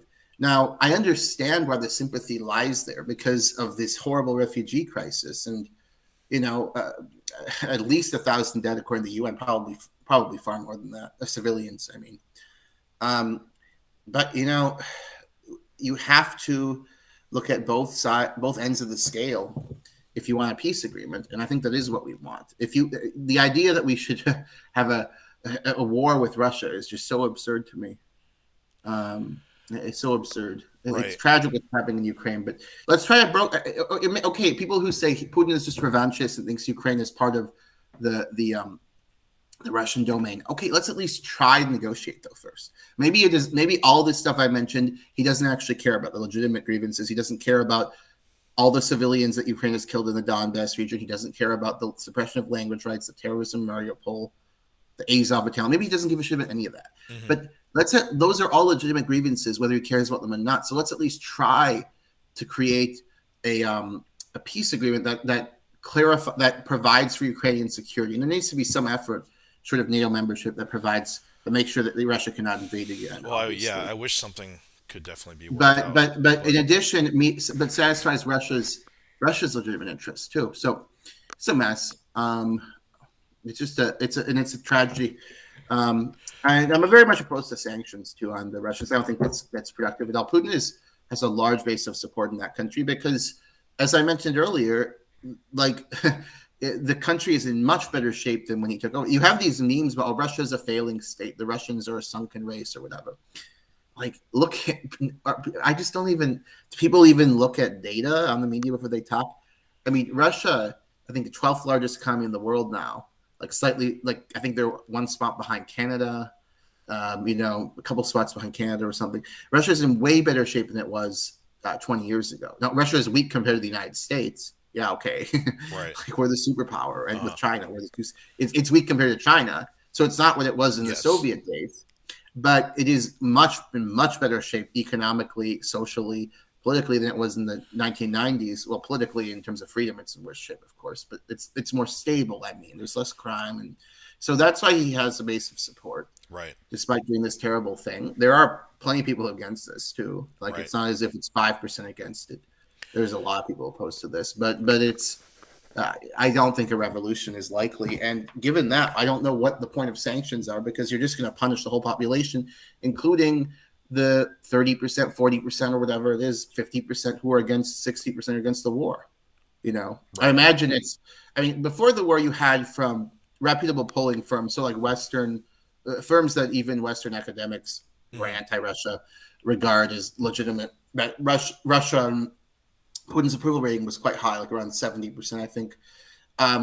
And I think now it'd be very hard to get an honest answer to whether you approve or not, because people are free. Russia has become very totalitarian in this war. Right. There's this you've probably heard about this law where if you defame the military or denigrate the war effort, you can get 15 years in jail. And Russia was an authoritarian society, absolutely, but wasn't a totalitarian society really at all before this war. I mean, you could criticize. There had been people who have been murdered by Putin, but it's a very small number, and they're Right. typically very powerful people. Like typically, you can speak out against Putin, and you're not going to get in trouble for this. Now you're going to be marginalized in the society, Right. but you're not going to get in trouble. Now you get in trouble, so they're moving toward a more totalitarian model, which is very frightening. But I don't think the sanctions are a response to it. It's hard to know what public opinion is in the war, but we do know Putin was quite popular before the war. Gotcha. Now, if but young people don't like him. I will say this: young people do not like Putin Too generally. authoritarian for the young people. But I Yeah, was and just kind also of like, making, TV is pretty effective propaganda in Russia, and young people don't really watch TV. So, yeah, like, social and also media. in Russia, people had like access to the internet essentially before. Now they're censoring websites, but a few weeks ago they essentially had access to the internet. Right. I was there, by the way, for about a month last spring. I had a great time. Yeah, you didn't you say But you're dating a Russian? Or I'm being a Russian national. She's Russian nationality. She's Caucasian. So, like in the U.S., that means white guys. right. In Russia, I don't really know how that came about. It's rather odd, actually, Yeah, it's true. because it's actually debatable whether Caucasians are white. So it's kind of funny that that's like the euphemism is used for She's white. from like Dagestan or Yeah, I something. mean, Northern Caucasus are, I'd say, white, but it's a stupid debate. But Southern, Armenia, you're pushing it. But she's from Ossetia, Kabarina-Balkaria, is where she lives. But her ancestors come from Ossetia, which is part of the North Caucasus. Yeah, that region is crazy. I know like the best fighters and wrestlers on planet Earth pretty much Well, come I from mean, Dagestan. the North Caucasus is misunderstood because you have like Chechnya, which is a fundamentalist Islamic state, that semi-autonomous state. Right. Like homosexuals are killed or whatever, like Yep. terrible things happen there. And then you have like Kabarina-Balkaria, which is very moderate form of Islam is practiced there. Um, and Dagestan, pretty extreme. Like so, the Caucasus is very also Tatarstan. There's a lot of intermarriage between Christians and Muslims in Russia actually. Like Tartars especially are quite liberal in their Islam. Right. Like there's Tartar Russian marriage is very common. Obviously, like Chechen Russian marriage is not. Right. But that's because Chechens are, very conservative Muslims. And I think historical reasons explain. So you may think, why are the Chechens so extreme compared to Balkars or Ossetians? Ossetians actually are majority Christian, although my girlfriend is of Muslim ancestry. She's not Muslim herself. Her parents don't care, by the way, that she's not Muslim. Right. Which Chechnya, they would certainly care if a daughter apostatized. But regardless, and they don't care that she's dating a Christian other. But that's common, by the way, in her community. It's not as if her parents are just super liberal. Right. But what was I saying? Gosh, I lost my train of thought. Why they're more extreme than Chechnya? Oh Less yes, so extreme or something? they were deported. The Chechens were treated very cruelly historically in Russia. They were deported by Stalin during the Second World War. They actually were accused of collaboration with the Germans and sympathy for the Germans. And the kernel of truth to that may have been that certainly most Chechens were not pro-Nazi and fought for the Red Army and so on. But the kernel of truth there is that the Nazis were trying to appeal to what they called the Muslim world. Right. Definitely. And they thought they really kind of liked Islam. They thought it was a martial religion. There was also a tradition of German Orientalism. Right. Like guys like Hans Wehr. Like that was quite actually intellectually serious. Mm-hmm. And these people were kind of whispering in Hitler's ear, we should appeal to the Muslims. And Hitler, I don't know, Himmler, they kind of like Islam. There's a paradox though, because they don't like Arabs. They see Arabs as racially inferior, but they like Islam. They think Islam is a religion more suited for a conquering race like the Germans than the meekness and flabbiness of Christianity. Right, and it was practical. So anyway, they were trying to propagandize the North Caucasians. They're trying to propagandize Arabs to their cause in the war, and Stalin reacted by ethnically cleansing the Chechens after the war. Very cruel deportations. It wasn't like an attempt to kill them, right. but huge numbers did die. So and there were brutal civil wars there. Mm-hmm. So I think that led to a more tribalistic mentality and a more extreme Islam than you find in other parts of Russia. Right, I gotcha. Russia is, by the way, probably the least it's not like Trump the least racist, but Russia is probably the least racist country. In fact, I think it's almost certainly in Eastern Europe. If you count it as Eastern Europe, I mean, Russians don't really see themselves as Europeans, but let's just say Russia's Eastern Europe for the sake of it. If Russia is defined as Eastern Europe, Russia would definitely be the least racist country in Eastern Europe, and also the least Islamophobic. I mean, Islam is a co-state religion. Tons of intermarriage between Tartars and Russians, Right. Muslim and Orthodox Christian, at least ancestrally. Many are atheists, but Chechens have a bad reputation in Russia. There's animosity on both sides. Although some like Putin. I mean, Putin like destroyed Grozny, which is the capital of Chechnya, Right. but he also has invested a lot of money in rebuilding it. So yeah, I mean, like right now, if you look at Grozny, it kind of looks like Dubai. It looks pretty nice. They got that new mask. And he also has a very personal friendship with Kadyrov, the guy in charge of Chechnya. Yeah. So yeah. But I think part of the big push for Fuentes has been criticized harshly by normies lately because he's coming out rah for Putin, and he actually called for I forget how to pronounce his name, the Ukrainian leader, to Zelensky. get the act. Yeah, Kaczynski. Yeah, I can't pronounce his name right, but he called for him to be done away with last night for war crimes, and it's my contention he does this for to be edgy, to get attention. Well, what's strange about this is, like, I thought he was trying to be as mainstream as possible given his kind of racialistic views. Oh, Fuentes, you mean? Yeah, and now I don't think that applies. He's not. Like his last conference, AFPAC 3, was so that off had like the Marjorie wall. Taylor Greene, right? Yeah, Didn't but it? she's like kind of And one then of the. Gosar was there. But now I Gosar agree with you wasn't that there. this pro-Russia thing. Like, if you're pro-Russian, the intellectually defensible position that is pro-Russian is like mine. I'm sorry, it is. Russia had legitimate grievances. This invasion is a disaster. Let's stop it and make peace. Like, Well, their position is satisfy legitimate grievances through a peace agreement. And let's also not worshiping of Zelensky and printing Ukrainian propaganda as if it's fact. I'm tired of that shit too. So, but to actually root for this invasion is bizarre. It'd be one thing if it were like Crimea, where they just walked in and there wasn't this bloody war. Right. But like, there wasn't much to root for or whatever. there, but like, this is horrible what's happening to the Ukrainians and the Russians. Like, I feel sorry for the Russian soldiers. I'll say it. Like, not many do, but I feel sorry. They don't have a choice. Yeah. But yeah, there was they called for. I like Russia a lot. Russia's a great place, really. Yeah. It is unique in the world, and that's actually part of the lyrics of the Russian anthem. So it's kind of cringe to say that, but it is really unique in the world. When you go to St. Petersburg, you kind of feel like you're in Eastern Europe. When you go to Moscow, you're staring at like the majesty and just immensity of Red Square. You're like, I'm in a different world, and it's cool. That'd be awesome, definitely. Yeah, but it's. I'm very worried about Russia becoming more isolated in the world. I just hope peace comes, and there's some kind of agreement. But I think the United States is playing a very unproductive role right now because we're just encouraging Ukrainian transients and saying he's Hitler. He's not Hitler. Come on. Hitler would be enslaving the Ukrainians and sending the children to concentration camps. Well, he's definitely not Hitler, but I think the fear is. But the press says he is, though.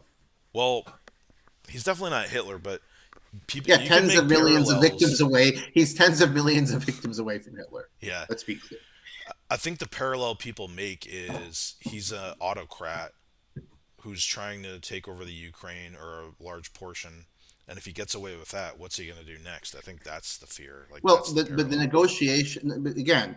So suppose let's test my thesis. I outlined the grievances I think fair-minded people would find legitimate, like suppression of language rights of indigenous people, violation of international human rights law.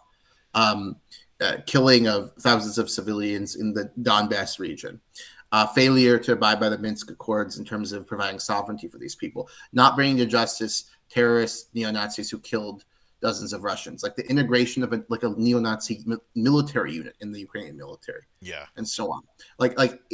Maybe this is all subterfuge, and he doesn't care, but it's all imperialism. And I agree, he has this imperialistic streak to him. He had like the essay he wrote. I don't know if you've heard this essay, like on the historical unity. I'm probably getting the words wrong, but if you Google it, this will be approximately the right title, on the historical unity of Russians and Belarusians. And Ukrainians, sorry. He's saying Russians, Belarusians, Ukrainians are one people. There's implications of that, right? That we should be in some kind of tight unity. And but let's at least test the idea that he has rational aims, right? And satiable aims. Because if we don't, I just don't see why we wouldn't test it. But haven't they known Putin for like 20 years now? And they tried to Yeah, and start. he hasn't behaved like this, right? I mean, he launched this terrible war in Chechnya, but that's attempt to consolidate. First of all, there was a terrorism issue there, Right. Like in terms of Chechen, there was actually Chechen terrorists bombed school and killed tons of Russian school children. This was an incident that kind of inspired, and there was also the bombing of apartment buildings in Moscow. Now, do you subscribe to the theory that Putin planted those bombs? Because there's no evidence for that. Maybe he did, but I've watched I several just can't really. documentaries that basically There's a documentary on PBS I've watched strongly about intimate that. Yeah, but there's no evidence for that. I mean, I don't believe it. I don't know it didn't happen, but it's just a conspiracy. If we don't have evidence for it, it's just a conspiracy theory, Well, I guess there was some evidence. There people said, I don't know how strong it was. Pretty frail, though. Right. I mean, it's hearsay. It's of a kind of janitorial level. Right. But regardless, like that was the context of the Chechnya War, and also it was Russian territory too, right? Just as Donbass is Ukrainian territory, right? So that was part of it. Right. And incidentally, Yeltsin, who's like the over whom the Western press coos, also, he began hostilities in Chechnya, right? Okay, so, right. Yeah. That's I'm not justifying that, of course. I'm certainly not justifying his conduct in Chechnya. I'm merely saying that up until now, his aggression, if you will, has been circumscribed, right? In a way that Hitler's certainly never was. And he also intervened in Syria and tried to get he's basically turned that state into a puppet state, right? I mean, they're basically a satellite. So that's kind of imperialistic in the sense of he wants to expand Russian influence. My God, we do this all the time, right? We side with the Saudis bombing Yemen. Why do we do that? Because we want to curry favor with them, Well, it's like, what side are you going to pick over there? You got to choose. Well, he wants to make Russia a global power. He wants to make Russia a global power again, and to do that, he needs a client in the Near East, and that is Syria, right? I mean, that's what he's doing. And Iran. It isn't because if you actually believe not you personally based, but if anyone listening or any alt-right person actually believes the memes that he's helping base Assad, they're just silly. He wants a client in the Near East because he wants Russia to have influence. He doesn't care about Arabs. Come on. Right. I gotcha. By the way, though, I say he doesn't care about Arabs, and I think that's true. But in terms of the people, Putin is not a white nationalist. I don't even know that he's a racist, really. Right. Russia is a multi-ethnic country with very liberal immigration laws. Growing Muslim minority, state-sponsored Muslim minority. There's hate speech laws. So here's an irony of the kind of Enoch Stryker Fuentes support for Russia. I mean, neo-Nazis in Russia go to jail, like if they publicly are advertising their views. They get banned. There actually is an anti-illegal immigration group that Putin has banned. They're just against illegal immigration, although they're racist. They have racist rhetoric, but they're really members of this group have had racist rhetoric. But their platform is just anti-illegal immigration. Putin says, no, this is bad because he allows Central Asians, so like people who look Asian, essentially non-white people from Kazakhstan, other former parts of the Soviet Union in Central Asia, Uzbekistan. Right. They come and do a lot of low-wage labor in Russia, and they're needed. They're needed given the low birth rates, and they need and they speak Russian. He actually has. Look, I mean, it depends on your point of view. So Putin's view, Putin does not engage in like race hatred or ridicule of minorities in Russia. He does not do this.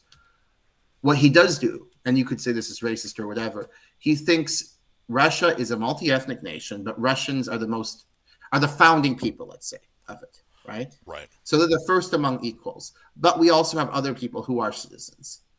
So it's not America. It certainly isn't America where everybody is totally the same, at least in our ideals, right? As citizens, right? Regardless of where you come from. One thing I really like about America, by the way, I like this concept. And it's been effective. It's gotten a lot of smart people from different parts of the world, by the way. But the Russian concept is rather different, but it is still, you can become a Russian in a way you couldn't become a Pole, you know? Right. You can't really become a Pole in the sense you can become a Russian. Maybe it's more similar to China because it's mostly the Han, but there's other people. Well, but that I they would say it's incorporate different into because China. there's people of different races, even, right? There's a lot of Asians, right? And they're Obviously go there's ahead. a lot of Asians in China, but like the Han, are you Well, talking no, about Russia? but I'm saying China doesn't have like people of a different race really living there. They have Okay. different ethnic. They're multi-ethnic, but not Less diverse. multiracial. I gotcha. Okay. Yeah, somewhat less diverse than Russia. And I think Russia has very liberal immigration policy. I don't believe China does. Although I haven't read about their immigration law. Yeah, I'm not sure about I that. couldn't imagine they do though. I think they really have a sense of ethnic chauvinism there. I made some notes on some of your past interviews. This is kind of like what I sent you earlier, so we could maybe try to go through that. Well, is there Sure. anything that we didn't cover that you want to harp on, or well, you talked about your debate a little bit. Um, We both have gone on the Crucible, which is a very interesting show. okay, what has happened with you and our old friend Big Papa Flash? BPF. Is he still accusing you of being a liar? Has he No, revised with so you? well, there was a whole backstory of drama, but basically, yeah, with politically provoked, I've made videos on that. It just takes a while to talk Yeah, there was about. a drama, and I kind of dropped out of it because it got boring after a while.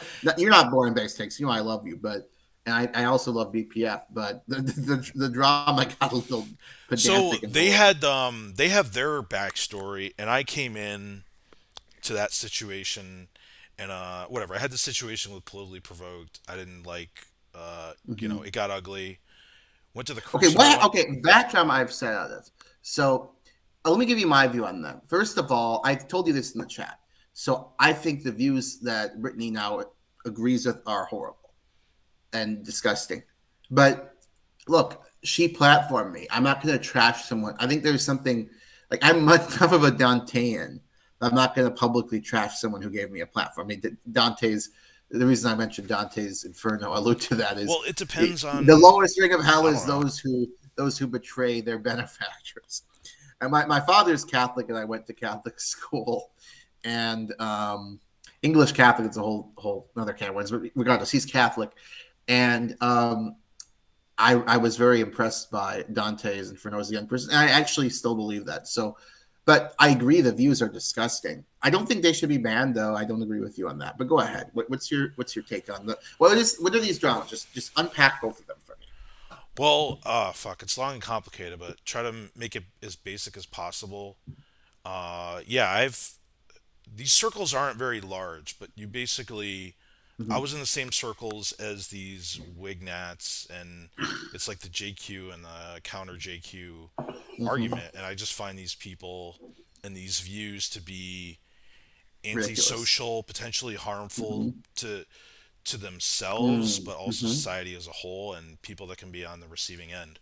So, and I've learned a lot about this over 2 years. I used to think more like you, like everything should be on the internet, blah blah blah. But I feel like these ideologies should be combated, confronted in various ways. Like within the Well, law, of but course. how can you confront them? You can't confront them if you shut them down. Well, if you can go That, on stream, but I think people maybe like yourself, when I go on politically provoked, right? from now on, since they've made their ideological turn, I'm going to go on there again if I'm invited. Brittany has never treated me badly, and so why not? But I've made this kind of personal, ethical commitment that I'm not going to debate something that will give succor to neo-Nazis. So I wouldn't. I believe Israel, firmly believe Israel ethnically cleansed the Palestinians in 1948. Mm-hmm. Like I believe the Palestinian narrative of the Nakba, 100%. Mm-hmm. But like as firmly as I believe in the Holocaust, they were ethnically cleansed, but by any reasonable definition.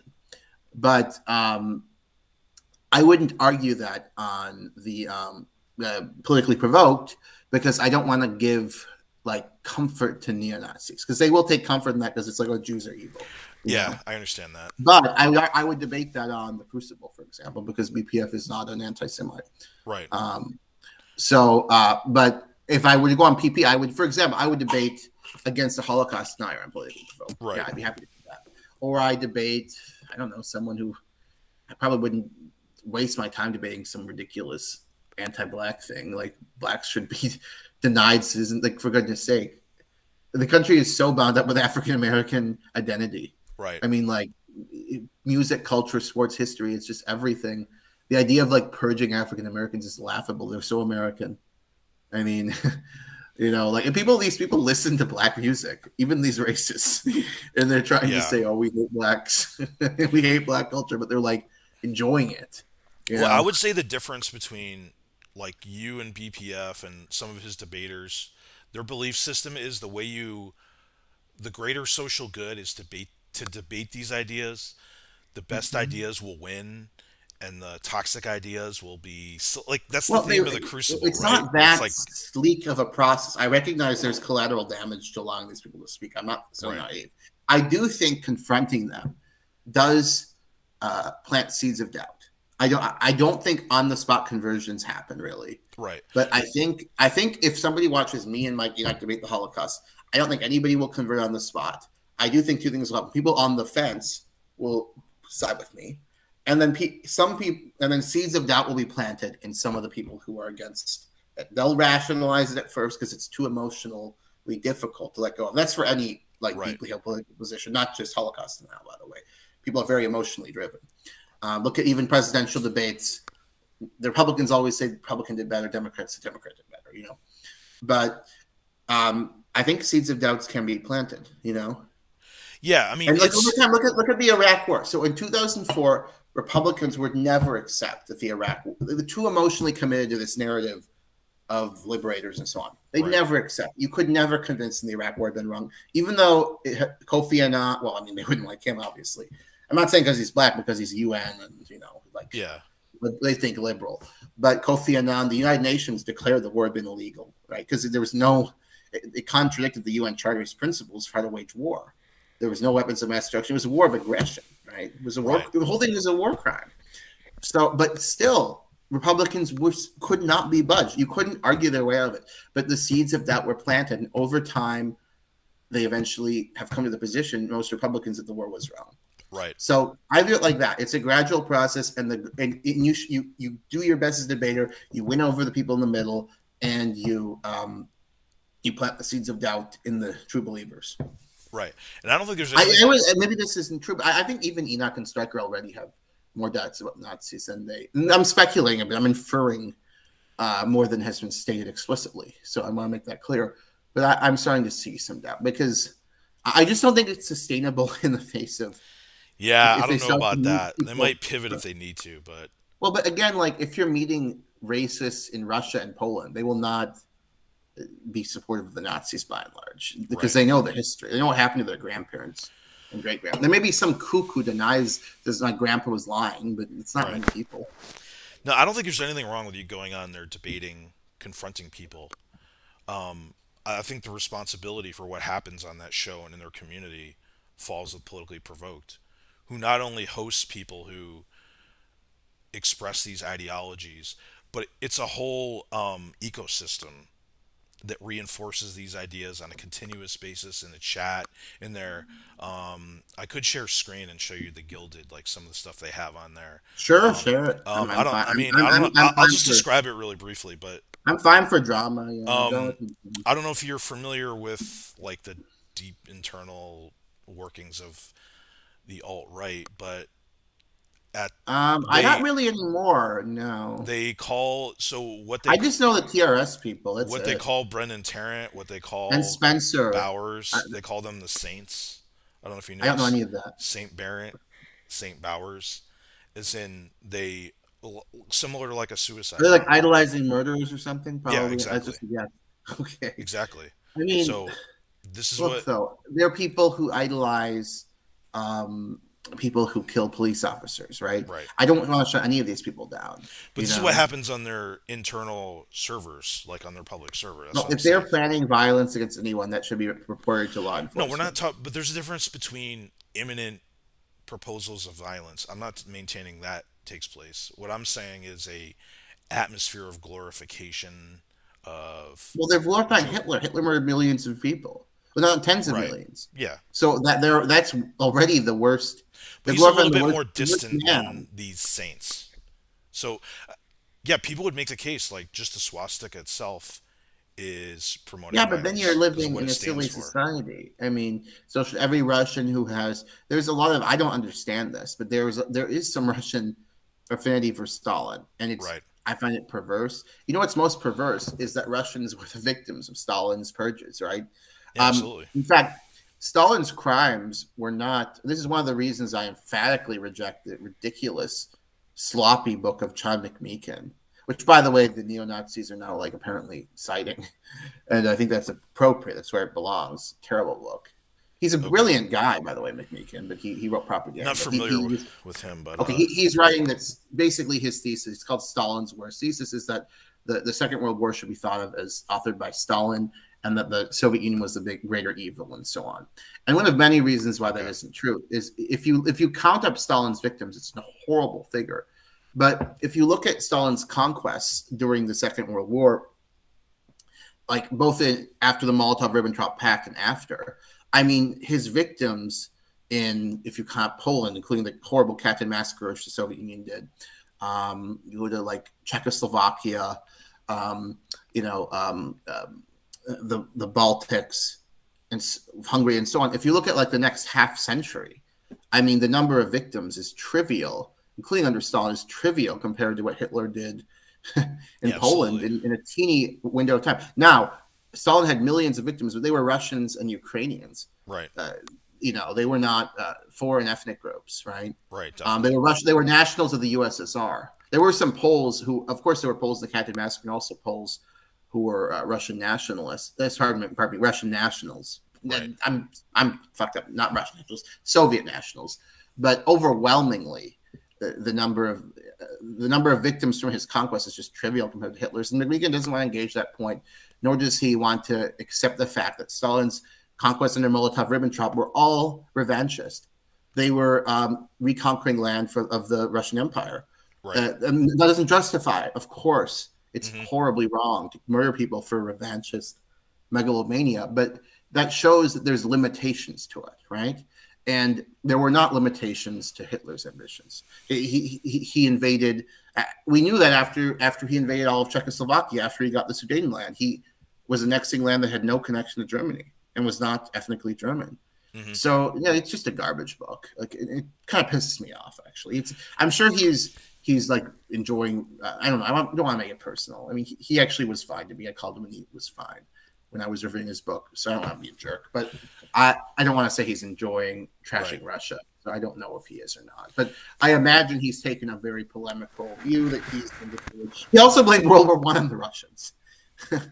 He blamed World War One on the Russians Well, too. that's interesting because there's different narratives Yeah. with So that. But anyway, though, they cite this guy, and yeah, I think that's actually where it belongs because it's a poor book. The guy is of great talent, McMeekin. He just has apparently decided to be a polemicist. And one of the pieces of evidence he cites, because he actually doesn't say explicitly that Stalin was planning to attack Germany, because he knows that's just so absurd to call Barbarossa preemptive war when he knows that there are documents in 1940, a year before, where Hitler's like telling his generals we're going to invade the Soviet Union, right? yeah. So he can't really explicitly argue that, but he does insinuate. He says, "Oh, Stalin."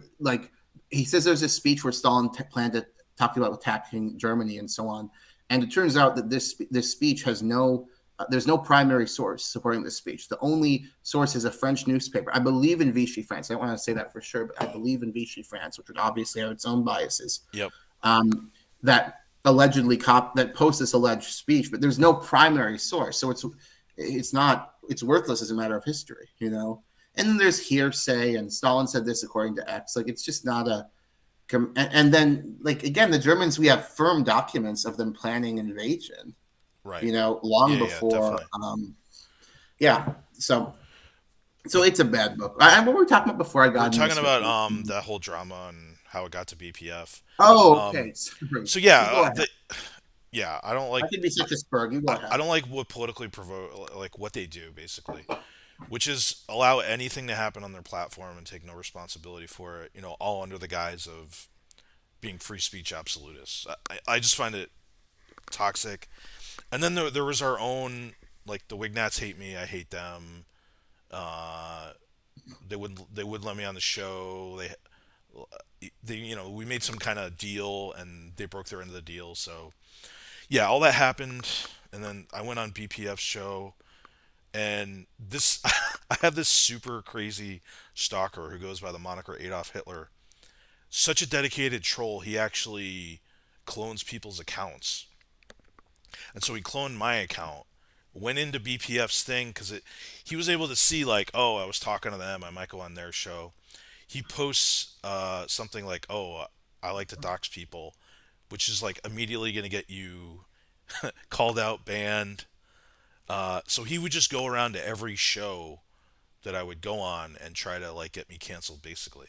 So this is what happened, like end of last year. I'm trying to say this, nobody believes me, right? Because they're like, "Oh yeah, your account was imitated." Sure, sure it was. And that's what you saw when he brought me on. I believe you saw that.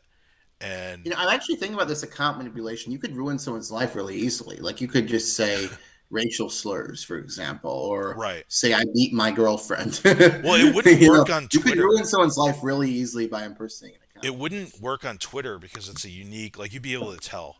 But Hmm. in the on these chats, Yeah, sure, you could tell. you couldn't imitate somebody's email, really. It's a unique ID. Yeah. But in these chats, you can imitate anybody. And if there's a dedicated troll, so this is what happened. He brings me on the show. Now I guess BPF really thought I was full of shit because like he kind of no, I don't know. So this He did. happened. I can attest to that. I thought you were Yes, full of shit for a while. yeah, that's what was so frustrating because it's like fuck, it I wasn't was just me. saying, like, tell the truth. I've lied before. Like, who fucking cares? Just tell Yeah. the truth. So I You started know, trying to show. you know, and I'm like, he's a cool guy. You shouldn't lie to him. Lie to some rando you don't like. Yeah, yeah, You know, but you were telling the truth. You say, yeah, and I believe you at this point yeah, because you're because so he went insistent. back and looked at like past conversations he had with this Hitler guy, and he found out that he was like changing the names and this type of thing. So then BPF is like, okay, I've cleared you. I believe you now, but I also disavow you in some other ways based on what you've done. But whatever. I, I mean, we're not like I don't think he has a strong dislike for me, but we're not really. I mean, we're like not associates. What do you call it? I don't know. Whatever. Not friends, but not enemies. Acquaintances, friendly Acquaintances, exactly. acquaintances. I mean, even though he kicked me off that show and he was mistaken, but it also was I mean, yeah, kind of like a big blow to the reputation because he's like, you posted this saying you're a doxer or whatever, even though I didn't do it. The people still like, are you like, I've been off the grid for about a couple months on this stuff. I'm gonna get back into it, but I mean, like the internet, you know, this kind of internet streamer stuff. So what? Are people just trolling you with this now? Because people love to meme unfair accusations. It's like people just like being like knowingly unfair. It's funny to them. In some horrible way, I understand why it's funny because it's like this poor guy is being branded with something that is not fair, and he Right. can't really. So do like your trolls? They just say, "Oh, sorry, I was calling you BPF. Base takes is a doxer." Is that kind of their line now? Yeah, and then they have to imitate my account and then go Are you around still on trying. YouTube? I'm searching for you right now. I'm on YouTube, like I'm streaming right now. Are you? Oh yeah, of course, yeah. Are you just base takes? Just base I'm gonna pull takes, up your yeah, channel. with the flag. yeah, you could see the chat. But what was I gonna say? Yeah, so I don't know. I talked to, but like BPF, he's a streamer, right? And I'm controversial, so like he kind of has to. I don't know what he like when you speak with him off stream. He seems a little bit different than he is on stream, which is natural, right? Like he's an entertainer. He's a really good streamer. Like I was kind of pissed when he kicked me off the show because I thought there wasn't a chance I was ever going to get to clear my name. And I was like, what the fuck happened? That was fucking bullshit. So I wanted to do a stream and be like, BPF is all these bad things. But I'm like, I can't help but like the guy because he's just so fucking hilarious. And like, I love his show. So I never He's did a that. cool guy. I like him too. Yeah. Yeah. So I was able to like, and I just like talk. Like I don't know if I'll ever go on a show again. Like I can't think of anything necessarily I want to go on there for, but like there always could be something. But like I don't care if I go on a show again You're for not just. into the debate culture. No, I am, but like they talk about some esoteric things that I'm not necessarily into, and I like want to do like a JQ debate with one of these well, gooks. you're doing it with Supposedly I'm supposed to, but like it never happens. right. I I actually on the New Year's stream, what's his face? I'm just pulling up this video now that we're doing. It's kind of cringe. But okay, there we go. Um, the I just found your channel. For some reason I wanted to find Yay. it. Okay, but no, what's his face? Oh, God, what's his name? There's a guy, my friend Um, Conops wants to come um, on. Well, maybe when we're is it? done, we can get him on. Yeah, sure, sure, He's a pretty smart guy when it comes to the alt right, the Holocaust. So he probably sure. have, Um, but okay, in a little while. the guy I wanted to debate is he can come on. The guy I wanted to, that's no problem. I'm just trying to think. The guy that I agreed to debate was something fascist. Oh, Cultured cultured thug. thug. Yeah, I talked with him What happened to briefly. him? I don't know. He's just doing his online thing. He's a nice He's guy, making. but he's like I think he's a bad guy. But I mean, he has a nice personality and stuff. Yeah, I don't know why it hasn't happened yet. He's scared of Could you. you contact him for me? I just don't know his Me no. Reach information. out to BPF. BPF is close to them. Okay, You're still I'll talking talk to to him, right? BPF. I do talk from time to time. We haven't talked as much in the last Yeah, in this year. he likes you. Yeah, So anyway, we yeah, like each other. If I had to pick a side in this stupid war, I would. I mean, I'm going to be honest. If you ever listen to this, Brittany, I would pick BBF because I just get along with him quite naturally. But I'm not going to. I really hope I don't have to pick a side in this war because it's just like well, you're I just use like an both occasional platforms. I'm guest. creating fine. There's no reason we can't be collegial with each other. Yeah, So definitely. So anyway, I go on then, and then I try. By the way, I tried many times to talk to Brittany privately to try to like change her views essentially, and no, zero progress. I thought I could do it, but none. yeah, it's extremely difficult. That's why, like, I think this whole debate thing is totally fine. Like, you should do it. It's fun. You'll learn from it. But as far as this solving society's issues, I think it's very Oh, I don't think it'll solve society's issues. I do think you can right. persuade some. Like it didn't. Obviously, it doesn't work with probably the majority, but I think if you persuade some people, like 5%, 10%, that's a victory. As long as the other side doesn't persuade more, but I don't think that's possible really in the Holocaust debate. Right. So Seriously, I then, mean the people. Yeah, right. but Then I went back on, and we had a debate, a discussion about. Man, going on with BPF is an experience. Like you went on, and it was a friendly conversation. But when you go up, like first off, his interrogation skills are. It was hilarious. I saw some Wignat swearing he had to be a Fed. Like this guy is an ex cop. BPS is bad. This guy is an ex cop. Like look at the way he Maybe he's questions an ex-cop. base I could takes. believe that. I don't think so though. I don't believe in these conspiracy theories because No, they're I don't believe he's usually a Fed, but I'm talking like a local cop. He has a charisma that is and kind of an authoritativeness. I could see him as a cop, but I don't think he's a cop. I've never asked him what he did for a Well, he living does like before. something with No, like I don't believe he's a cop now. Of course, no, like his views are too politically incorrect to be a cop. Really, well, like I some mean, people. honestly, for a cop, I think you should be really politically correct. I'm not saying you should be woke. You should just not talk about politics publicly because you have to project the image of impartial service of justice, whether you're Republican, Democrat, woke. That's black true. nationalists, Maybe with that's net. why he quit being a. Everybody needs impartial justice, Maybe that's why he and quit being a that's my cop, so he liberal view. so he could Which people will say is do cocked or do whatever. political But shows. But like a lot of people would feel uncomfortable going on his show in this type of environment, and like yeah, I was a little nervous and stuff, but it's so much fun. Like I fucking yeah, loved it. And I really want to do the debate. I mean, this will remind me to do uh, to message BPF because I need to debate this fucking guy. I just the JQ stuff is so easy. I want to go. I want to go against Night Nation Review. He's this guy that does this nightly show. Dude, it's so horrible. All he does is talk about like. I think some of these people have mental illness. I wouldn't say this during a debate, but because no, it's not productive in a debate. It's not relevant. It's not. It doesn't. It's actually non-responsive to whether the claims are true. So I don't think it's appropriate to say this in a debate. But I just don't understand how you can believe these things. So anyway, like Really, I don't like. I just don't get it. It's this stuff is nuts. They think and like Enoch and Stryker are trying to make this conflict about Jews are like the wire pullers. This is obviously. I mentioned many of the factors. There's also just a simple factor of people wanting to fight a foreign army. I mean, in Ukraine, it's the idea that this is Jews is just so silly.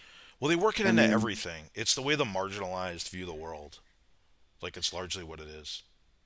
yeah, but Um, I don't get it, to be honest. I mean, I could talk in detail. Like I've discovered on the stream, I have this always happens when I stream. Well, I have one thing that I say that does piss me off though is tons of Jews and supporters of Israel do say that you're an anti-Semite if you disagree with the policies of the state, which is just ridiculous. yeah, yeah. What Like that's such an I have it on my intellectually list ridiculous argument. to talk about I Israel. mean, Actually, again, we have real anti-Semites believe that Jews are just terrible people, like they're monstrous people, and that they want to control others and manipulate others to do their bidding, and that like global politics is basically an expression of Jews using nations like chess pieces. I right? mean, it's a highly conspiratorial view and kind of paranoid. And to criticize like the Nakba and say that's ethnic cleansing, which it was, the idea that that is equivalent to anti-Semitism is, I find, very stupid. I mean, Yeah, like, I sometimes don't it can understand. be No, people do complicated to that. draw the line. Israelis and Jews do it. And I think this technique is going to stop working in the near. I think it's not working as well as it used to, and I think it's going to continue to. Like, because most people don't believe in dumb conspiracy theories. Like, most people, if they met a Jew and the Jew is a cool person, they'd like him or her. You have to be like a Yeah, spurg with some weird ideology to say, no, you're actually trying to manipulate me. You don't right. want to go bowling or go to the movie. Uh huh. I mean, give me a break. They're crazy. The absurdity of these theories is they deny any agency to the Gentile majority in societies where they're Jews. So, like, somehow Jews are responsible for the fact that, Germans became more sexually liberal and opened cabarets in the Weimar Republic. I mean, Jews were involved in this too, of course, but Germans were the patrons and owners of these establishments too. So why were Germans going along with it? Right. I gotcha. I mean, it's But yeah, just so silly. yeah, Really. BPF and I are like we're okay now. I would go on I the mean, the show and kernels of the things that I think make sense for historical anti-Semitism. They're ugly. It's human meanness, but it's sensical. Is like Jews having a high level of in-group loyalty, which they did certainly at points of 20th, 19th century history. Jews being disproportionately liberal, which they were for very sensible reasons, right? They like, people who say, "Oh, why were Jews Bolsheviks?" It's crazy. Well, I mean, you'd be a pathetic cuck if you were like a Tsarist Jew. right, Who would be that much of a cuck?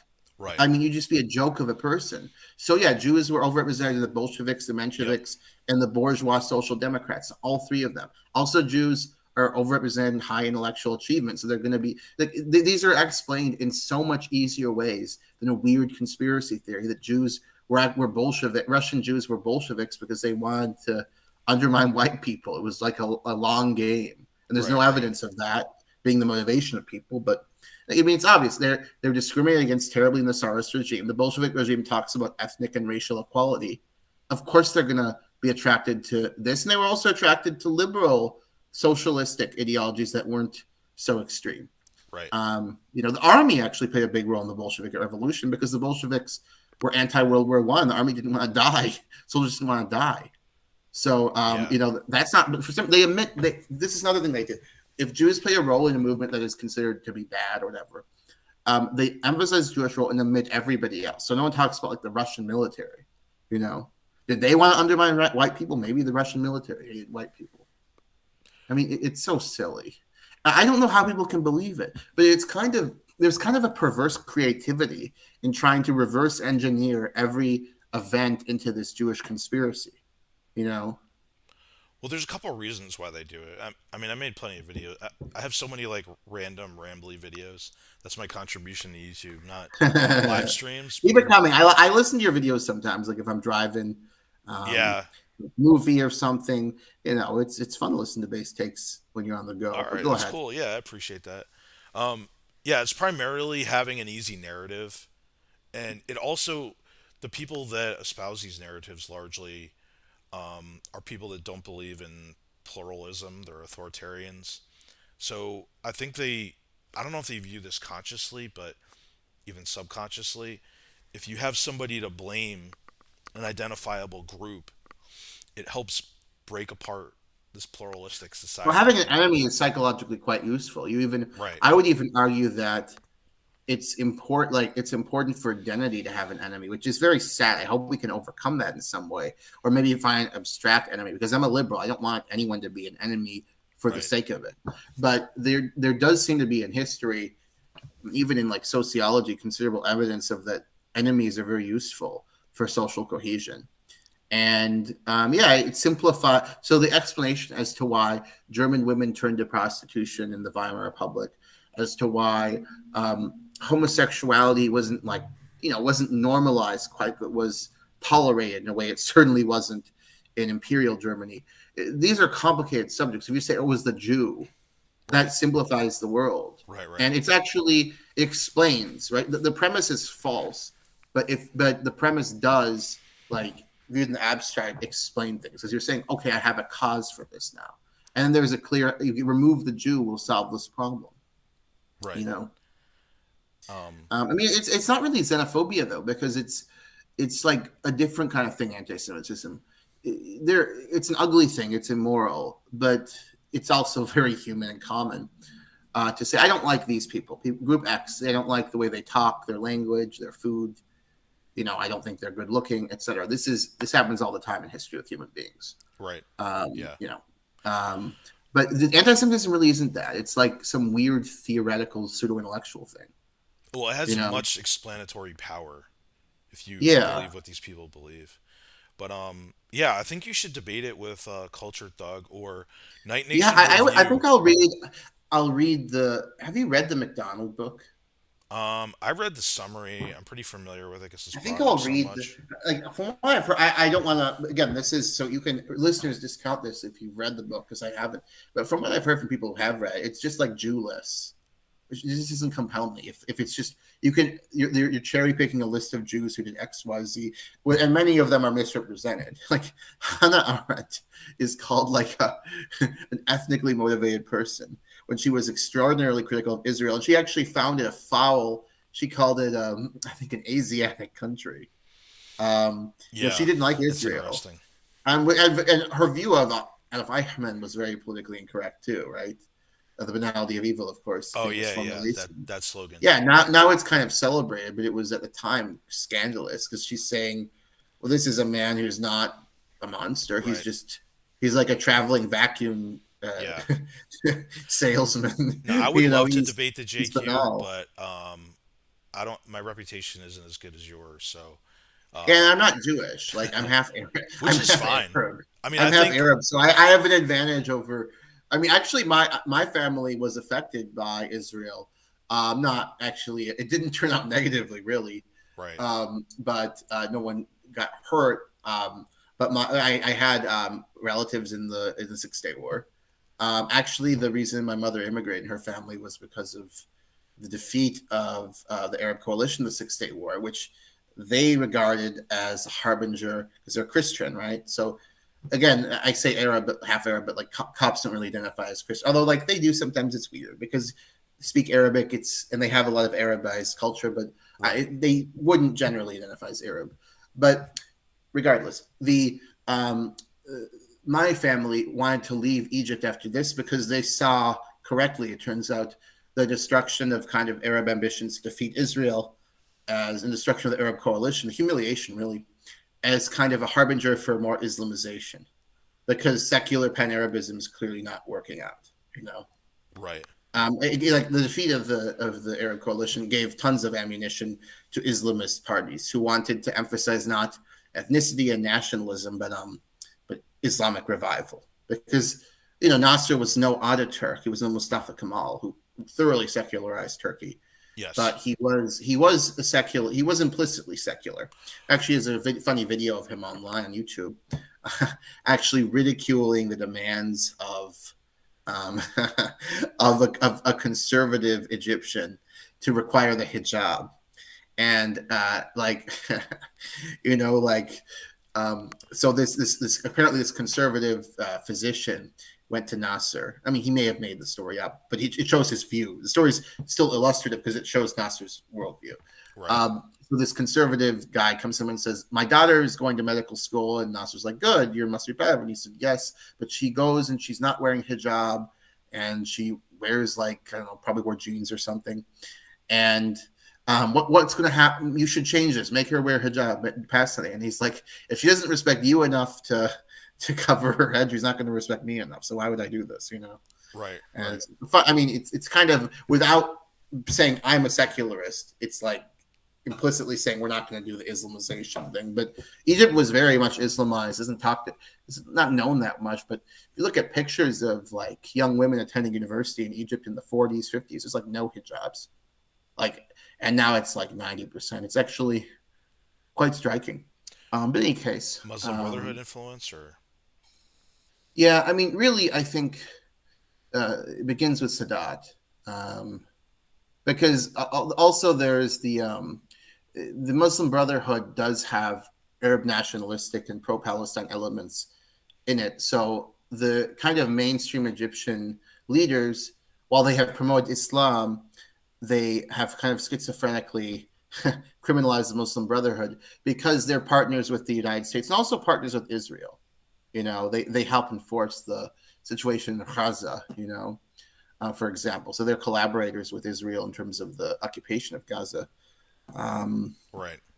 So yeah, that's a complicated situation. Another tangent. Partners. I hope my tangents aren't. The history true. of Egypt is really interesting. I mean, that's basically the roots of Islamic fundamentalism mostly come out of Egypt, like Mm-hmm. Qutb, I believe, and Mm-hmm. Yeah, he another has a fellow. fascinating book. He was in America, and it's a brilliant book. Actually, it's a brilliant polemic.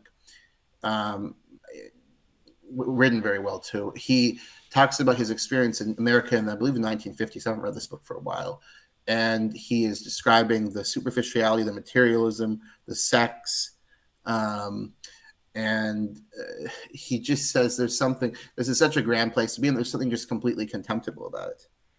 Right. Yeah, and he does kind of have a point, right? I mean, And that there was in the isn't '50s.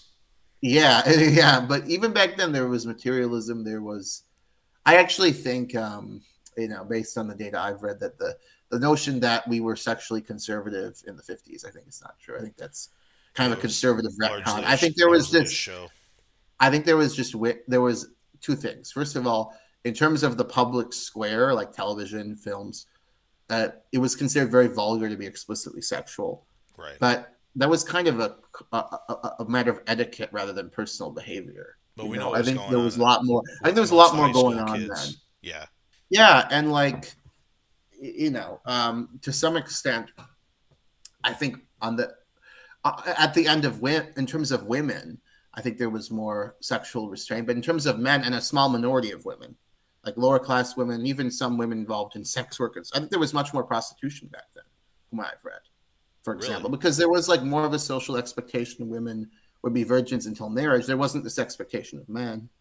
And so how do men get laid? There's less, I don't agree with this, by the way, but less good girls, I'm not talking about sex workers necessarily, but lower class women, working class women. And, there's that kind of is how things went. And of course, there were plenty of bourgeois women who had premarital sex and so on, but there Yeah. was Yeah. some cultural expectation of virginity, especially for women, and there's that was to some extent abided by. I gotcha. Let's see. I Just don't know some. how we got on that, but I just think there's a myth of kind of the passive social conservatism. I think that's kind of fake. It's more that like women and homosexuals and certain groups didn't really have the ability to express themselves sexually, but heterosexual men really have. I mean, there's always been like the idea that men should be virgins until marriage. It's like this new thing. It's kind of weird to be honest, but it's just funny to see like people like Nick Fuentes espousing that when that is not traditional at all. Like like even Augustine, I think, talked about prostitution is a less because again he doesn't the view back then is a long time ago, but the view back then is you don't want women to have sex because their virginity is very important, right? So it's medieval times. So like, but men need some kind of sexual release. So prostitution is the lesser evil as opposed to normalizing fornication. That's what Augustine says. Yeah, So I it's gotcha. I just think I prefer modern liberal norms in sex where women are free and you can have real relationships, right?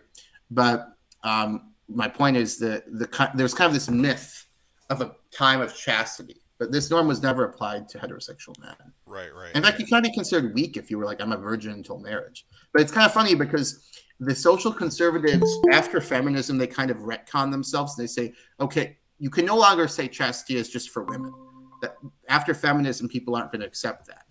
So the social conservatives kind of say at this point, they kind of they say, okay, chastity's for everybody. You start to get this in like the 70s, 80s, 90s.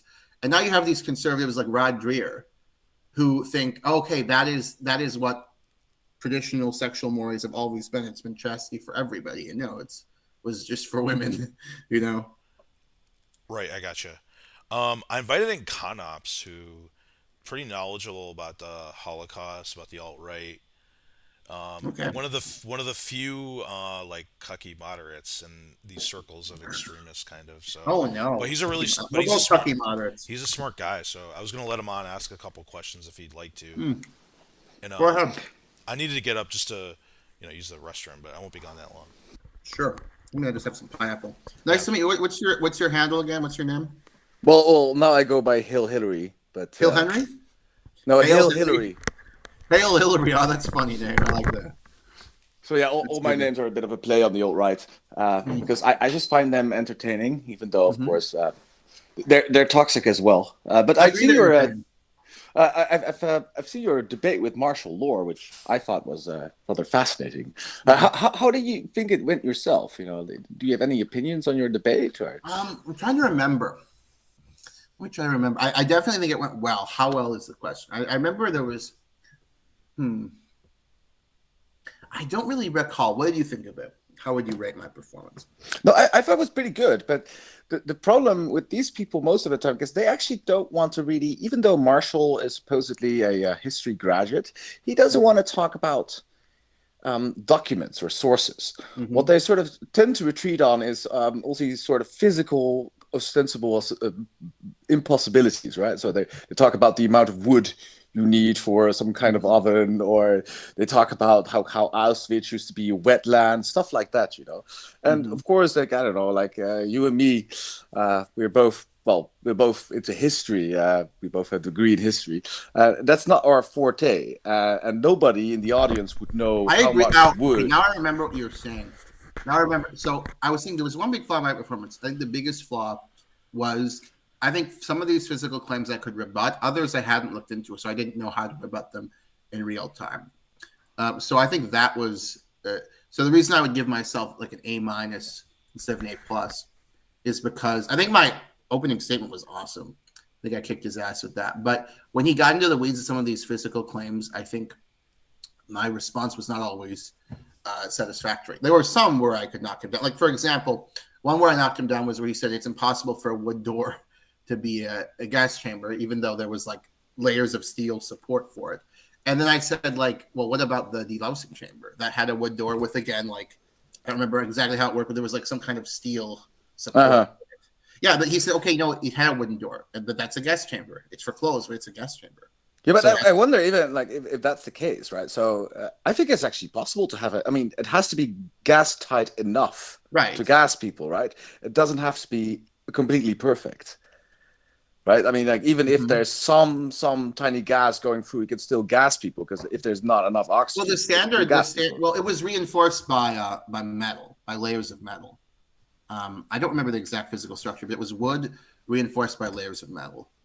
Yeah, And but look, but you the have to door know they had all to these go by. details about like how, for example, I had a lot of these conversations, especially with this guy OV. He's called the Agreeable Nazis. Oh God. The Agreeable Nazi is actually a terrible person. Is that his But name? Is his yeah, yeah, name yeah. the Agreeable Nazi? No. We dubbed him the Agreeable Nazi because Okay. actually he does have some redeeming qualities, even though he's Oh, I see. well, kind of a terrible person. But like I just remember the conversations with him, and I had to look up like how they gas pigs, like shit like that. You know, you have to really go Yeah, that was into the the. biggest flaw of my debate. But I think I made very compelling case for the Holocaust, but I couldn't respond to all of these really nihilistic technical arguments, which were again just cherry picked from books. It's not like he read documents and said this, therefore that. You know, he just said, "Okay, Matanyo says it's impossible." Mhm. Yeah, they tend to go a lot to this Matanyo guy, right? He's sort of the new thing. Like it used to He's the be guy who David writes all Irvin. the. Well, Irving actually. Oh, based. Yo, Irving. If you could play this clip, it's really interesting. Actually, Irving has basically acknowledged the Holocaust. Yeah, it's true. It's an No, archive.org, not right? just It's the huge. Reinhardt camps. No, in his most recent statement on this matter in the London Forum, like a far right event, he acknowledges that the 6 million figure is essentially accurate, and he also acknowledges not just the Einsatzgruppen mass shootings and the Reinhardt camps, but he acknowledges that the Hungarian Jews were murdered in 1944. Oh The wow. significance of that is they were murdered in Auschwitz. So he's acknowledging Auschwitz. He's basically given up on denial. He did say at the end of his remarks, though, that the Jews had it coming or whatever. But, you know, he's acknowledging it. That's the relevant thing. progress Yeah, a little it's bit at kind a of time. strange, huh? How Holocaust denial has gone into sort of a tailspin, and now it's not very popular anymore. And even it's not just David Irvin, also Weber and Cole. Like people are acknowledging at least the Reinhardt camps, most of them. Yeah. But I'm Well, they acknowledge surprised that genocide. They acknowledge it was a genocide. yeah, Cole but is a I'm little shifty surprised. because Cole doesn't admit that he used to be like a full denier. He pretends he's always been only partial, but he was full. He denied you know, he expressed skepticism of Treblinka, for example. In the past, he praised Farson's work. He's trying to kind of retcon himself as a reasonable revisionist, but I think he's a little shifty. I think Weber actually is more genuine. I think Weber has come to believe the story in general, actually. Well, I think it's difficult to be sort of a half denier, you know. So, like, once you grant the Operation Reinhardt camps, I mean, are you really going to be? Is it really that difficult to conceive Well, I got that Mike an Enoch to Auschwitz? basically. Okay, I got martial law to grant the Einsatzgruppen mass shootings, which is hilarious because, like, if you look at the history of genocides, even if you deny everything else with the Einsatzgruppen mass shootings, I think people assume that all genocides are analogous to the Holocaust who haven't studied history. But, like, this was far more extensive than almost any in history, really. I mean, maybe any. Um, Mhm. and, like, if you just looked at the Einsatzgruppen mass shootings in isolation, that would be one of the worst, one of the worst genocides in European history. So, I mean, But how like Enoch has acknowledged Einsatz, like martial law. okay, but how? But how? So what's your name? Matthew, right? Mhm. Yeah. So Matthew, sometimes I talk to people about the Einsatzgruppe, and what they say is, yes, but they were a lot of killed, you know, but they were partisans. And Right, then but I'm looking up, Mhm. okay, look at the women, look the amount, like, because they actually, I mean, you know the reports. You've Well, seen the the reports columns talk of about women. women, The and you've reports seen talk even the about columns of making. children. And then they say, oh Mhm. yeah, but the children's could be partisans as well. I'm like, Well, yeah, the other really, thing like with the the reports proportionate is of children is just as big as the proportion of men. I mean, come on, you know. another thing with the Einsatzgruppen reports is they talk about making entire cities Judenrein, right?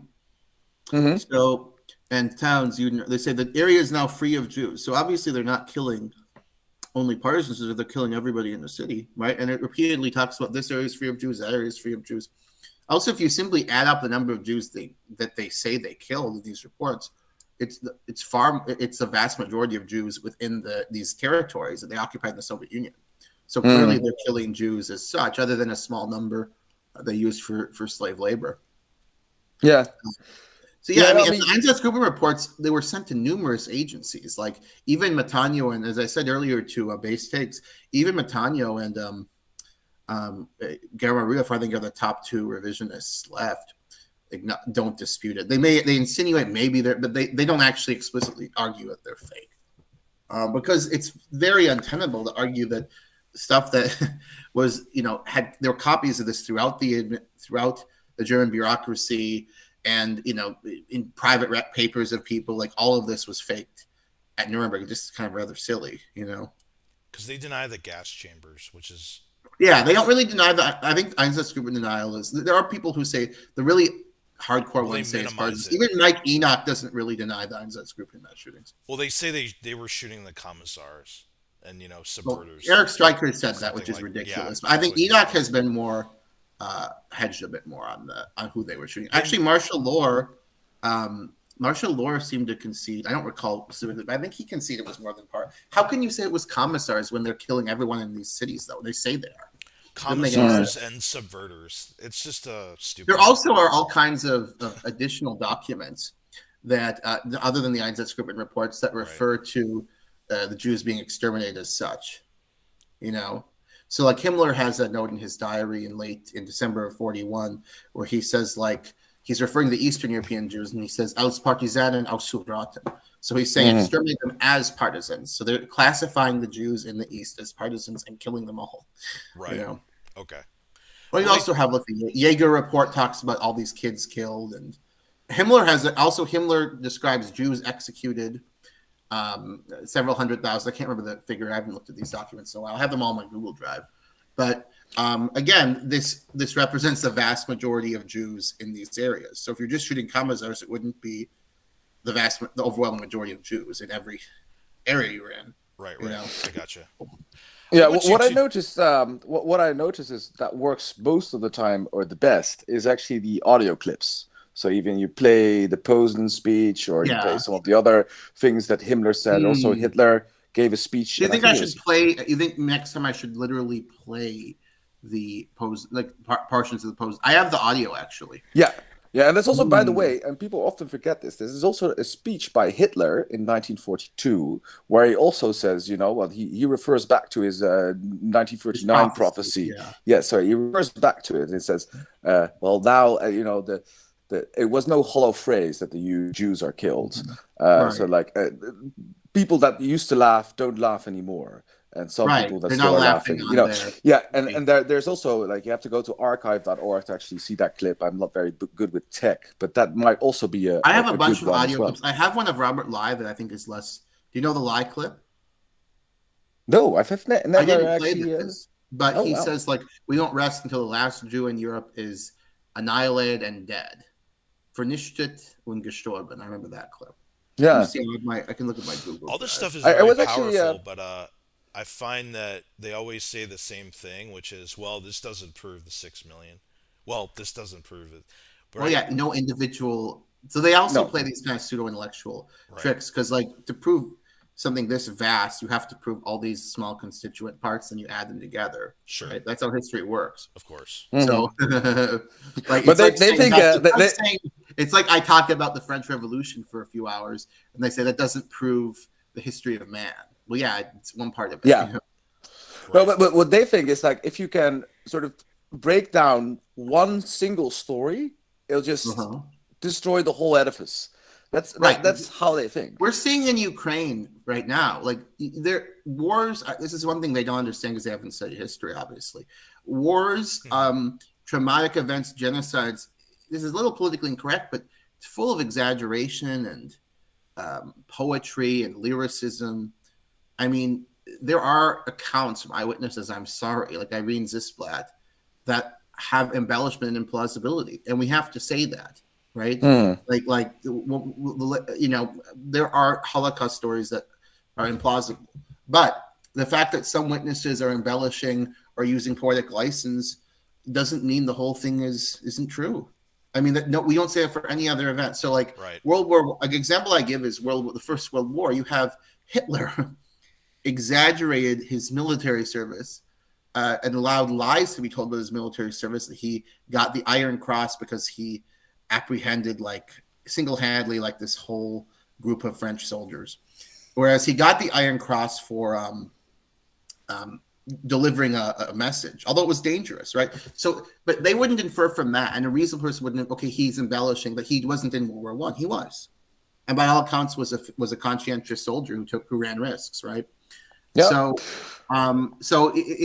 no one does this in any other context, and they're saying that some people exaggerating means the whole thing's fake, you know? And their logic would be Hitler exaggerating means not only that Hitler's wasn't in the war, but there was no war. You know, yeah. But what I notice is a lot of these people, and I don't want to sound snobbish, but I think sometimes also the problem with people that are Holocaust deniers is that their lack of formal education, the lack of sort of trying to be able to evaluate evidence according to sort of normal rules that you would apply on other situations as well. The problem, I think, isn't stupidity. I think some of them are dumb, some of them are smart enough to. I don't think the people I've encountered aren't brilliant, but I think they're smart enough to understand this logic. The problem is they're Spurgs obsessed with like one event, and they don't read other stuff. Like if they read, I mean, even now in the news, there's all these stories in Ukraine, and it's sad to say, from people who have suffered that are exaggerated and propagandistic on both ends. It doesn't mean no one is showing martial courage, nobody's dying, nobody's suffering. Of course not. It's an absurd inference to make, actually. Like there will be in the coming weeks, there have been already war stories that have been proven to be lies. Like there was this ghost of Kiev. This is what happens in war and genocide, in terrible situations. As a historian, I can say as human beings, not everybody, but a lot of human beings embellish. I don't know why this is, but they do it. This is not unique to the Holocaust. What you have to, but what is true is that whether the stories are embellished or quite credible throughout, they all converge on extermination. You know, they're not witnesses saying I was resettled, you know, from Treblinka or whatever, or Auschwitz. Right. They all converge on the essentials are all the same. And then the other thing I mentioned earlier, the base takes, is you have non-coercive confessions of perpetrators. So like Adolf Eichmann's private papers, right? He actually also had taped conversations with like a neo-Nazi in Argentina who actually wanted to deny the Holocaust. And Eichmann was like, I'm sorry it happened, essentially. You know, really, that's what happened. Interesting. He was like an early person who wanted to deny Nazi crimes. And Eichmann said, no, this happened. More recently, you had Oscar Groening, who was on trial because he said something on the BBC, and then Ursula Haverbank was actually in the audience, and then he said like, yeah, it's just a dumb thing to do to deny the Holocaust. I mean, so here's what's good about that one, because I don't use any confessions in court, not because I believe they're fake or whatever, but because it is technically true that when you are in court, even if the court is legitimate, obviously I think these German courts were not lying or whatever, there is a coercive element to it, because confessions in our system, because our system wants confessions to speed along trials and so on, confessions you have an incentive to confess even if you didn't do it, right? But Groening, as you say, before he was on trial and prosecuted for anything, he was writing private letters about how this happened. Stop lying about it. I mean, why would he just spontaneously do that? It doesn't make any sense. So you're not a murderer, or I guess, poor guy, I feel a little sorry for him. I don't think he's really a murderer. He's the accomplice to murder on a huge scale. I mean, that's a philosophical point, but certainly he was an accomplice to murder. That's true. But why would you say I was an accomplice to murder? They were killing everybody in Auschwitz. I knew it was happening. Why would you say that if it wasn't true? In a non-coercive context, in a private context, in a private letter. Why? It doesn't make any fucking sense. Yeah, there's no incentive to do that. A good point. There's no psychological incentive to do it. There's no legal incentive to do it, unless you're insane. And then all of them are insane the same way, because there's all these non-coercive. I think that was one of the clever things I did. Yeah. To have all the confessions be non-coercive confessions. Yeah, it's true. Otherwise, you get really into sort of a rabbit hole that you have to Right. they get every individual case and then talk about it, right? So like, Well, they'll just Eichmann and trial, also if or I mentioned Rudolf Huss, Hess, and then you're like, oh God, like you have to go, yes, yeah, he got his I shit think kicked the in by the Huss thing British, is yes. proof. I didn't mention this at all because I didn't want to get in the can of worms, because when they say Huss was tortured, which he was, that will be the confirmation bias that all of their fans need. So it was all rigged. But like, obvious, if you actually are seriously investigating what happened to this guy, Jewish vigilantes with obvious incentives to hate this guy beat the shit out of him. And they shouldn't have done it. I don't believe in torture, but they did torture him. But was he really tortured though, or was he just kicked? Like I always thought he was beaten very badly. Okay, well, he was beaten but not in order to force the confession, right? So at first he was beaten, then he was incarcerated. Is he did sign a confession while or after being tortured. So that the confession itself, that confession is not. I mean, it's worthless, right? Which guy again? Yes, House. Yeah. It isn't proof anyone was lying. It's just proof that they were Jews and hated the guy who committed genocide against them. I mean, it doesn't prove anything. And then no evidence, and it isn't true, in fact, that the Nuremberg Tribunal had ordered them to do this. These were like vigilantes. And it makes perfect sense that they would do what they did. I mean, here's the analogy I would use. Say, like, a woman is raped, and she accuses X of rape, and then she beats the shit out of X. It doesn't prove, maybe she's lying, maybe she was victimized by him. But the fact that she beat the shit out of him doesn't prove that she's trying to. Well, according to their logic, all these testimonies, like once a rapist gets beaten up, you can't convict him anymore. I mean, well, I agree with in a strict sense. I actually agree with that, because of course, I don't. Is worthless. Well, we don't need them. Even if you agree with that, it's not strategically wise, because I think Huss obviously was telling the truth in a broad sense, but like he was beaten and then he signed something. So like I just not interested in using that, No, well, maybe you look. Maybe it's not it's the example that people can jump on and say, oh yeah, well, he was. I don't think he was tortured. I think he was just beaten up, and then afterwards he signed the confession, which we don't know really relates to the beating up. I don't know. It's really funny, but how do we know Huss was tortured? That's something we never talk about. We know he was tortured because when he was in Polish custody, which was, by the way, he wasn't a defendant at Nuremberg. This is a misconception. He was a witness called by Ernst Kaltenbrunner, because Kaltenbrunner wanted to prove that he had never been at one of the extermination camps. I can't remember which one, but Huss testified that he hadn't been. And then Robert Jackson was able to, I don't actually remember if it was Jackson, one of the Allies were able to cross-examine him and so on. So he wasn't actually on trial at Nuremberg, and he wasn't called by the prosecutors at Nuremberg, interestingly. Kaltenbrunner called him because he wanted to prove he wasn't at one of these extermination facilities. He hadn't personally been there. It doesn't really mean much if you know about this and you're ordering or whatever. But anyway, Huss got put on trial by the Poles after the war, so it wasn't at Nuremberg. And he has no allegation. He wrote that book, huh? Yeah. Yeah, he wrote a book. And that's how we know he was tortured, because he wrote it in that book, which was a lot. If there was some huge conspiracy going on, they wouldn't allow him to publish a book that said he was tortured. Like, if the torture had been some core part of this conspiracy, they wouldn't allow him to publish a book saying it. I mean, it's so silly. Yeah, I think it's also interesting how they jump on specific sort of. And why is the book credible when he says he's tortured, but not credible when he's describing his life of like killing people? By the way, he was a murderer before he was at Auschwitz. He was actually convicted of murder in Germany, I believe, in the intra-war years. But he was a convicted murderer when they brought him to Auschwitz. So I guess that's the kind of regime the Nazis were, to have convicted murderers in prestigious positions. Do you ever use the T4 program as sort of an introduction? Well, it's compelling because I think I did mention that with Marshall, because you have this extraordinary crossover with personnel from the T4 and personnel from the Reinhardt camps. Why are experts in gassing of humans in the T4 program, which they acknowledge people were gassed, through a euthanasia program?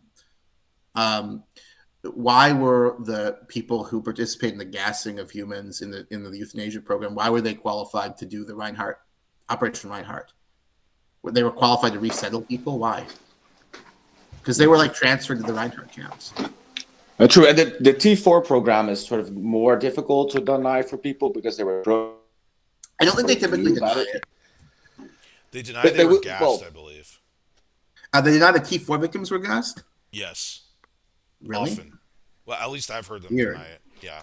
But it's impossible to gas a human or something? No, because they're so invested. Pigs are gassed. Jim Rizzoli literally said that.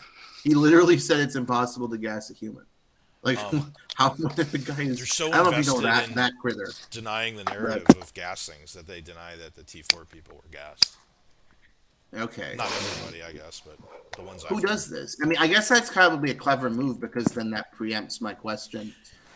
Why are they experts? Why are these experts on gassing all? Because why it proves deliberate murder versus, whatever. Oh, they died in camps, right? So they claim the T4 weren't deliberately killed, or they claim they were. What were they? I think they claim it didn't happen. I don't know what they claim. I mean, but it's interesting because we have this letter, right, by Hitler of 19. Right, it's a signed order. Yeah, it's a signed order, and I don't know, like you can also deny all the documents. We have problems with the clergy for the T4, though. There are clergy who spoke out against it. Right, that makes it a bigger problem for them to deny it because at the time this was protested in public, unlike the Holocaust, which was done much more. Well, it was much more successfully secretly. Let's say the most of the German public. Although, I still don't know how many people actually knew. There's some conflicting reports. Are you talking about how many knew about the Holocaust? I think the question of who knew is pretty simple. I mean, I think, personally, I've read, like stories of people from the era and so on, Germans, and I've also read about a lot of history as well as of the era, and as well as reports from the Reich Security Home Office, which was basically German intelligence spying on Germans and giving reports on what public opinion and public knowledge of various things are to the government, not just for the Holocaust, but for various things, like whether does the public still like Hitler or whatever, how does the public feel about Kristallnacht? And these are actually, I view these as platinum value sources of these reports, the Reich Security Home Office reports, because they're willing to actually be honest. Like after the Yellow Star, these reports all say people hate this. They think it's vulgar and they're disturbed by it, like making the Jews wear the Yellow Star. There's a lot of sympathy for it. That's what they say. They also say that people hated Kristallnacht. They didn't like that, Yeah. So these are they're willing to say they don't like a policy of the government. So I think they're credible for that reason. And what they, I think, given all these sources, all of them put together, also like people talking about their experience in Germany after the war. There's a great book I read that had many collections. I don't remember if it was in German or English. I think it was in English. I don't know. It was a really good book that had all these accounts of people who had lived in Germany during the war, Germans, and what they knew, and some said I knew, some said they didn't. Here's what I would say with pretty high level of confidence. Everybody knew, or virtually everybody knew, about the Einsatzgruppen mass shootings in the East. Of course, everybody knew Jews were being deported from Germany, but I think the final destination, there was some ambiguity, although there was wide rumors about murder. So they knew Jews were being murdered by the Einsatzgruppen. There were just too many soldiers who wrote letters home to mommy. Like the soldiers knew about this in the Eastern Front, right? And they even had pictures. This was done, No, it was also done fairly openly. I mean, this wasn't like. There wasn't like this profound effort at concealment the way there was for the gas chambers, right? Mm-hmm. So people knew about the Einsatzgruppen mass shootings. They didn't necessarily know about gas chambers or killing at these camps, but it was widely rumored. And, they knew about their neighbors being deported. And they obviously weren't hearing from them after they were deported. So I think they knew most of it, let's say. There was a lot. Yeah, it's difficult because you see that in the Posen speech as well. They didn't know enough so that some of them who were unscrupulous could say, "I didn't know." That's my view. Yeah. So in the Posen speech, Himmler actually says, right? It's like, well, if we make it public, he doesn't say it in so many words, but he says then the 80 Germans, the good 80 Germans, would come and say, "I know a nice Jew," You know, and that's it shows to me that they were quite sort of adamant about keeping this relatively under the radar. That's what also Goebbels says in his diaries, right? Sure, but the Einsatzgruppen, there still are rumors about the final destination of the people deported, and the Einsatzgruppen shootings aren't well known, I think, among the Germans, because people knew soldiers on the front, right, that came back on holiday or whatever, and the soldiers all knew about this in the Eastern Front. Yeah, but I mean, how many of them would be telling? Were personally shooting? I don't. Well, no. Well, not how many people would be not shooting, but how many people would be actually telling about that? Yeah, maybe some, but that wouldn't. Oh, but mean some is enough, though, I think. Yeah, no, but it wouldn't mean collective knowledge, right? So yeah, somebody says there are something a to ton of somebody. letters talking about mass shootings of Jews, tons of them, like from soldiers to the home. You know, I think what's It's actually interesting. Like if you have these documentations, because I do the same as you. I am of course not as first as you are, but it would be great to have some of those letters actually. Yeah. If you have them, in terms because of I read German in terms too. of the letters, I don't have those like in a Google Drive or anything like that in my personal collection. I've simply read about this correspondence in books. The book was by Ian Kershaw. I cannot remember which book it was. He's written a bunch of books, but he wrote about knowledge of Germans, and he cites all these letters. I'll try to. I think I'll be able to remember the book for you and reference it. But I don't have like these in my special file. I do have a file of documents on this stuff, but yeah, it's one so, document I have that is interesting is have you heard of I try to remember this, it's been so long. Have you heard of the Teubner judgment? Never, no. Okay, so there was and again, I may be botching some of the facts as I haven't talked about the Holocaust, thought about much since the debate last year, really. But and I'll get back into this before debate, so don't worry, any watchers. I will prepare for it well, but and it won't be difficult to recollect because I read so much of this. But there was a German soldier, no, actually an SS guy, who killed Jews and took pictures of it, right? And circulated those pictures. He killed them in a sadistic way. And there was a judgment given by an SS judge. And the judge said, he punishes this guy, right? And the judge said, this is during the Holocaust, the judge says that the accused is not to be punished for his actions as such, for killing Jews as such. He literally says killing Jews. Like, the Jews need to be exterminated. And these Jews killed were no loss. Instead, he's being killed. He's being not killed. He's being prosecuted for his unsoldierly conduct, like taking pictures of it and behaving sadistically. So they explicitly say we're not prosecuting him for killing Jews because the Jews need to be killed, and they're not any loss. You know. Yeah. How compelling do you think that document is? I think that's quite compelling. But yeah, it's definitely I interesting. Yeah. I mean, Holocaust and I. Oh, there's also there's also a document from Himmler. Unfortunately, I just have an English translation of this. I don't have the original. This was I believe prepared for the Nuremberg trials, and Harvard Law School's library sent me this, but they said they have misplaced this happens, by the way, more than people think, that like archives will misplace historical documents. Very bad to do. But it happens more than people who aren't historians might imagine. But they couldn't. Conspiracy theories, I'm sure, going crazy on this.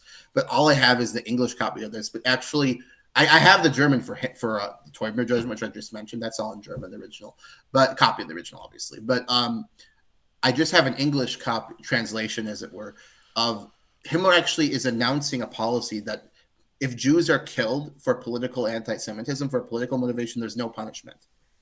But if a German kills Jews, an SS man kills Jews, and there's a political motivation, like he goes into town and says, "I want to kill the Jews because the Jews are unfortunate or whatever, or misfortune," that's not punished. It's only punished if there's like a sadistic or sexual or pecuniary motive, or if the optics are really bad, like you're circulating pictures of it, like this guy did, Teubner.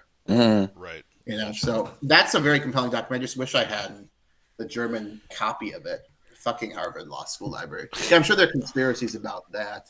There's also a document from Hans Frank his diary is really brutal. I mean, that guy was a monster. He's not talked about very much in the popular discourse of the Nazis, but this guy was utterly ruthless. But and yet he's one of the few guys that actually apologized or said what he did was wrong at He did, Nuremberg. but I it was kind of I Doesn't kind excuse of it, but well, it's so first of all, obviously, it's so awful and heartless. It's not as if I don't know, but yeah, he was a Catholic and whatever.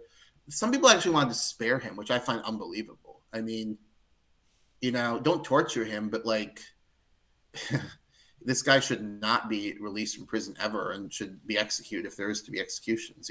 yeah, definitely. Anyway, go ahead. But anyway, Frank in his diary talks about like how the fact that he actually mentions this, that we sentenced 2.1 million Jews in Poland to die of hunger. I don't remember the exact figure, so I should be careful, but it was in the millions. That we sentenced X million. I could even try to look it up. It's in my drive. That we sentenced these Jews. I'll try to get the precise figure. The death of hunger is a matter of course.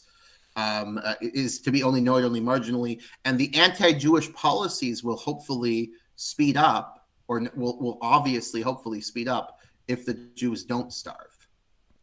Mm-hmm. So the anti-Jewish policies, namely, are like the deportations, right? Yeah. He's saying the deportations will speed up, obviously, if the Jews don't all starve. There also are. I never ended up finding the originals for this, but I want to. There are the calorie allocation statistics for like Jews in the Warsaw Ghetto and so on. It's like 200 calories a day the Nazis allocated them, and that's genocidal. Yeah, that's crazy. Now there was huge starvation, but more Jews survived than you would think from those allocations because there was quite an elaborate black market. Yes. There was a ton of corruption. And wealthy Jews who had like foreign holdings would negotiate and say, "I'll give you," with the Nazis and so on. So there was huge starvation, of course, in the Warsaw Ghetto, massive death. But there was, less than you'd infer from that. But nevertheless, that shows genocidal intent clearly to allocate that little food to people. I was gonna say, even the Polish rations kind of show genocidal intent. I mean, like 800 or something like that. I don't think humans can survive. Well, they were next on the list after. They were genociding them as well. But I found in a somewhat less thorough way, but they were victims of genocide, certainly. Well, they were looking at and slavery too. The Nazis brought slavery back to Europe. Yeah. And this is another thing that's so absurd with this love of the Nazis among the alt-right. Like these people brought slavery back to Europe, and they were enslaving white Gentiles. Like, they just overlook it. Yeah, for some reason, the universality of whiteness and how important that is just stops when we're talking about Hitler. Like they never sort of understand the difference what it meant to be pro-Hitler and pro-white, because I mean Hitler didn't like the Slavs. Yeah, you're right. What's funny is we were talking about this earlier, and I'm gonna have to run to the restroom for just a second. You guys can. I'm totally down to chat a little bit longer though after I get back, but we were talking about this earlier. If you go talk to a racist nationalist in Poland or Russia, they don't like fucking Nazis. Like 95% of the time they don't. Maybe some kooks do, but they know what happened to their ancestors. So I'm gonna run to the restroom for just a second. Yeah, no problem. What's going on? Yeah, good guy, good interview. Yeah, he's an interesting guy, man. He has a lot of knowledge. He's very knowledgeable, and then. I mean, it's courageous of him to go online and tangle with these guys. So definitely. So do you know? Not too many. Does he do this? Does he do this like only once? Like, is it only one debate? He's supposed to debate Enoch and Stryker, but there's a bunch of drama there. It's got put off. He only did it with Marshall. I actually can't stay on that much longer, so I thought maybe I would just tell him my views. But I can keep the stream up, so you could talk to him for as long as you want, really. Yeah, and in a bit I also have to go. Actually, I have a bit of a situation here at home, so I have to call my mom because my dad is in the hospital. So, damn, sorry. Yeah, we all get. But yeah, I'm probably gonna do like 15-20 minutes, but you can stay on after that if you want to. Yeah, no, I think 15-20 minutes is fine for me as well. Yeah. So I mean, then no more going on politically provoked for you then, Base Stakes. No, I'm definitely. Well, I never went on to begin with. Actually, I almost did because Norvin wanted me to go on, and then I don't know. It was all stupid. That they were just afraid to have me on because I would piss off the Wignats too much. It's actually really interesting. I was telling you in the messenger, if you go on and look at Politically Provoked's post, like this social networking post, that's what it's Mhm. called. The Wignats are really upset at her because she's going on the Groyper network. Oh yeah, she's going on. She's gonna be owned by Nick Fuentes now. So like it's an unwinnable. It's unwinnable to split the difference. It's unwinnable to just talk to these people. So that's Yeah, the it's like a advice I would. washed up 40-year-old whore that That is going to that's the advice I would with give to. these incels.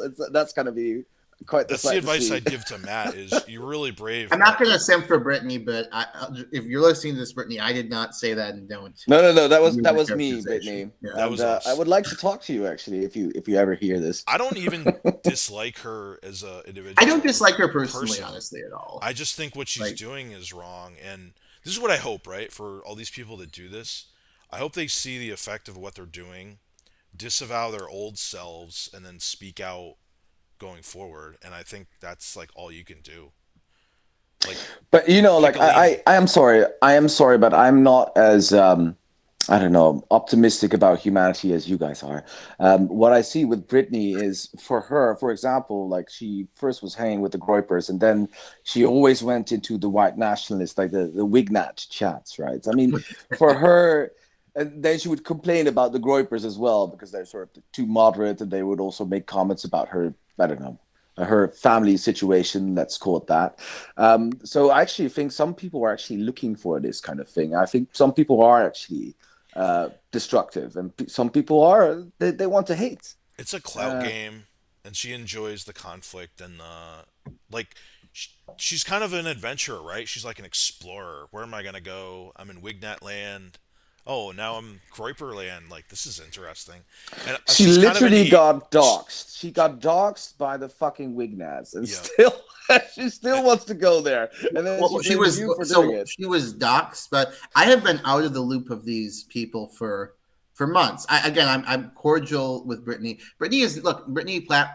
I'm not going to say bad, other than harshly condemning her horrible views, which I have no problem doing.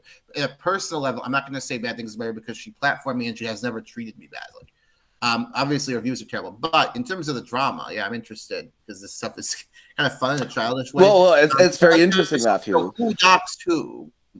So The neo-Nazis basically, doxed who? Why would they do that? well, there is actually, I think, base takes. You have the clip as well, right? yeah. It's on my. It's like one of my recent videos. They're talking about. so I haven't followed any of this for a while. No, it's all stupid. I should Yeah, put. so- Honestly, it would be a good.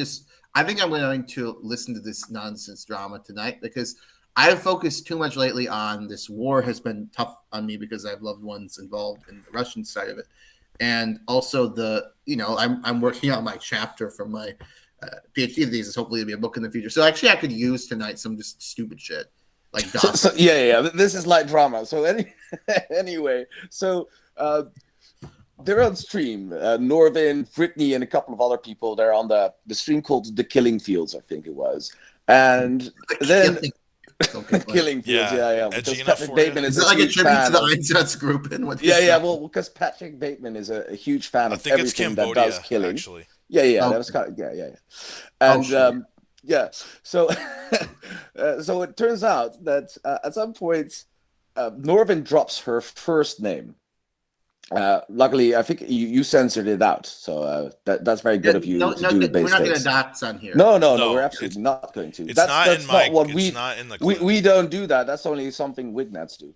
But Why would anyway, they dox so her though? She isn't. Why would anyone especially a Wignat? She's platform. I think what the Yeah, motivation yeah. was They're is crazy. to look They into. have mental health problems. Is to no, look but in- this is look into this who she originally comes was. from the GDL, the Goyen Defense League. So because she's sort of like half Jewish or something, they got really paranoid and they started doxing her to the Wignats, and then the Wignats have all this information.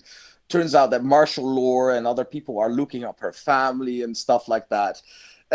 And then Why?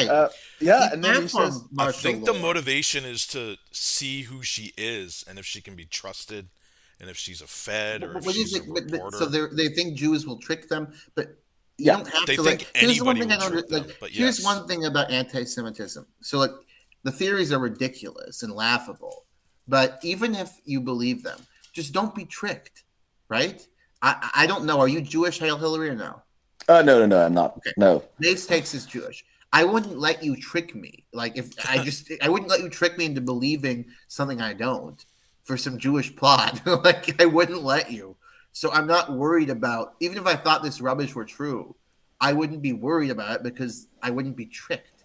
No, and Because it says something terrible about yourself, right? So, like, you're supposedly this sort of great white nationalist who's like the best race in the world. Yet, at the same time, you're like always under the boot of some nefarious Jew. That means that you're weak. I mean, it's a bit of a contradictory. Like at the same time, we're the best in the world, and then at some time, all the time, you're whining about how you're being controlled by other people. It's pathetic. Yeah, there's no agency for whites in their theories too, because the society changes because of a small minority of Jews, and the fact that most white people, most any people really in America now, support gay marriage now, that is just the Jews, right? It isn't. They're just in denial about what public opinion is, right? Hmm. Oh yeah, they do this every time, man. They say, "Oh, the hard seller act." 1965 was one Jew involved, and then forgetting that, well, there were opinion polls done at the same time.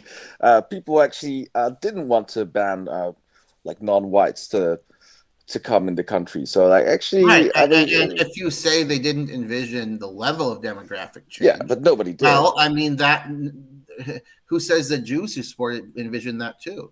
Exactly. I mean, there were no other than African Americans. There were and Native Americans. There were very, very, very few non-Europeans in America in 1966. Now there's huge numbers from the Middle East, from Latin America, from Africa, African immigrants, not African Americans, even from Asia. Like people didn't envision this level of change would happen. It has happened, and this is the country we have, and let's make a productive country. I mean, we're still Yeah, they don't want to do that kind of thing. They just want to look back in time. What is the strange thing? They have this with feminism as well.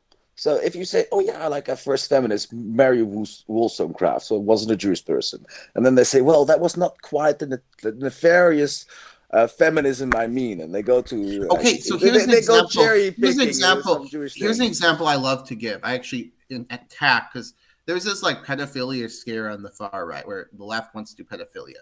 If you look at like age of consent laws 150 years ago, they're shocking. It's like 12 or 11 or 10, like in the United States. 100. I'm talking like the mid 19th century, and this changed because of liberals who believed in consent, not just like the duty of a woman after she bleeds. Oh, true. Yeah. Yeah, Oh, no, really, definitely. Google this. People are shocked by it. As a historian, I was shocked when I read about the biography of Edgar Allan Poe, and he married a 13-year-old. I'm like, wait, how is this allowed? How is this like? How he's like 30 or something?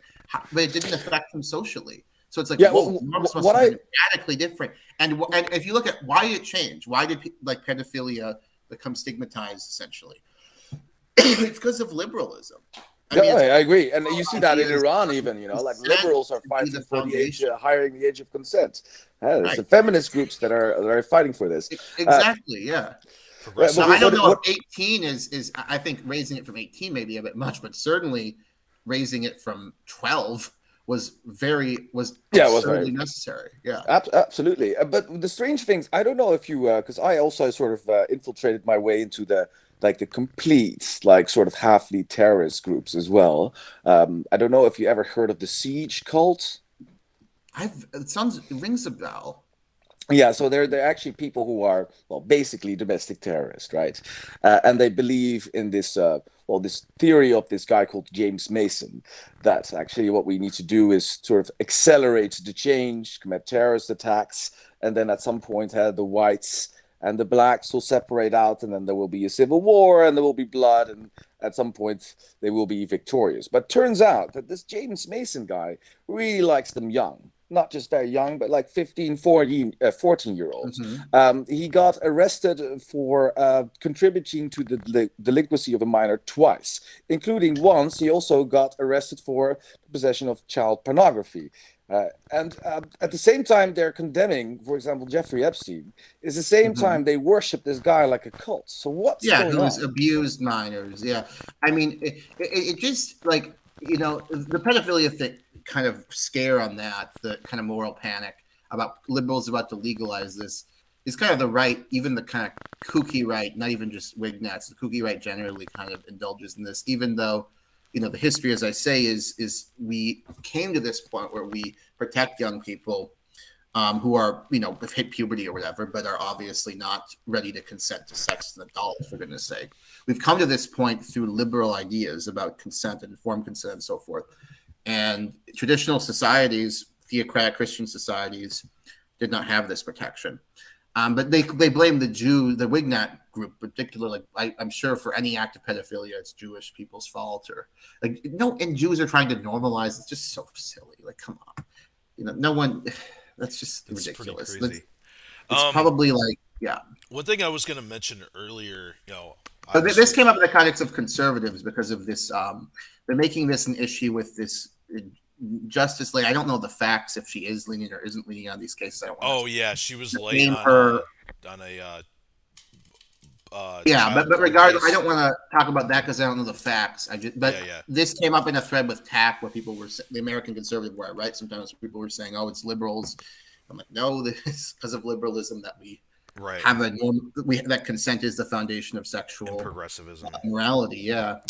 That's just one of many ways, though, that even people who consider themselves far right, are actually liberal without knowing it.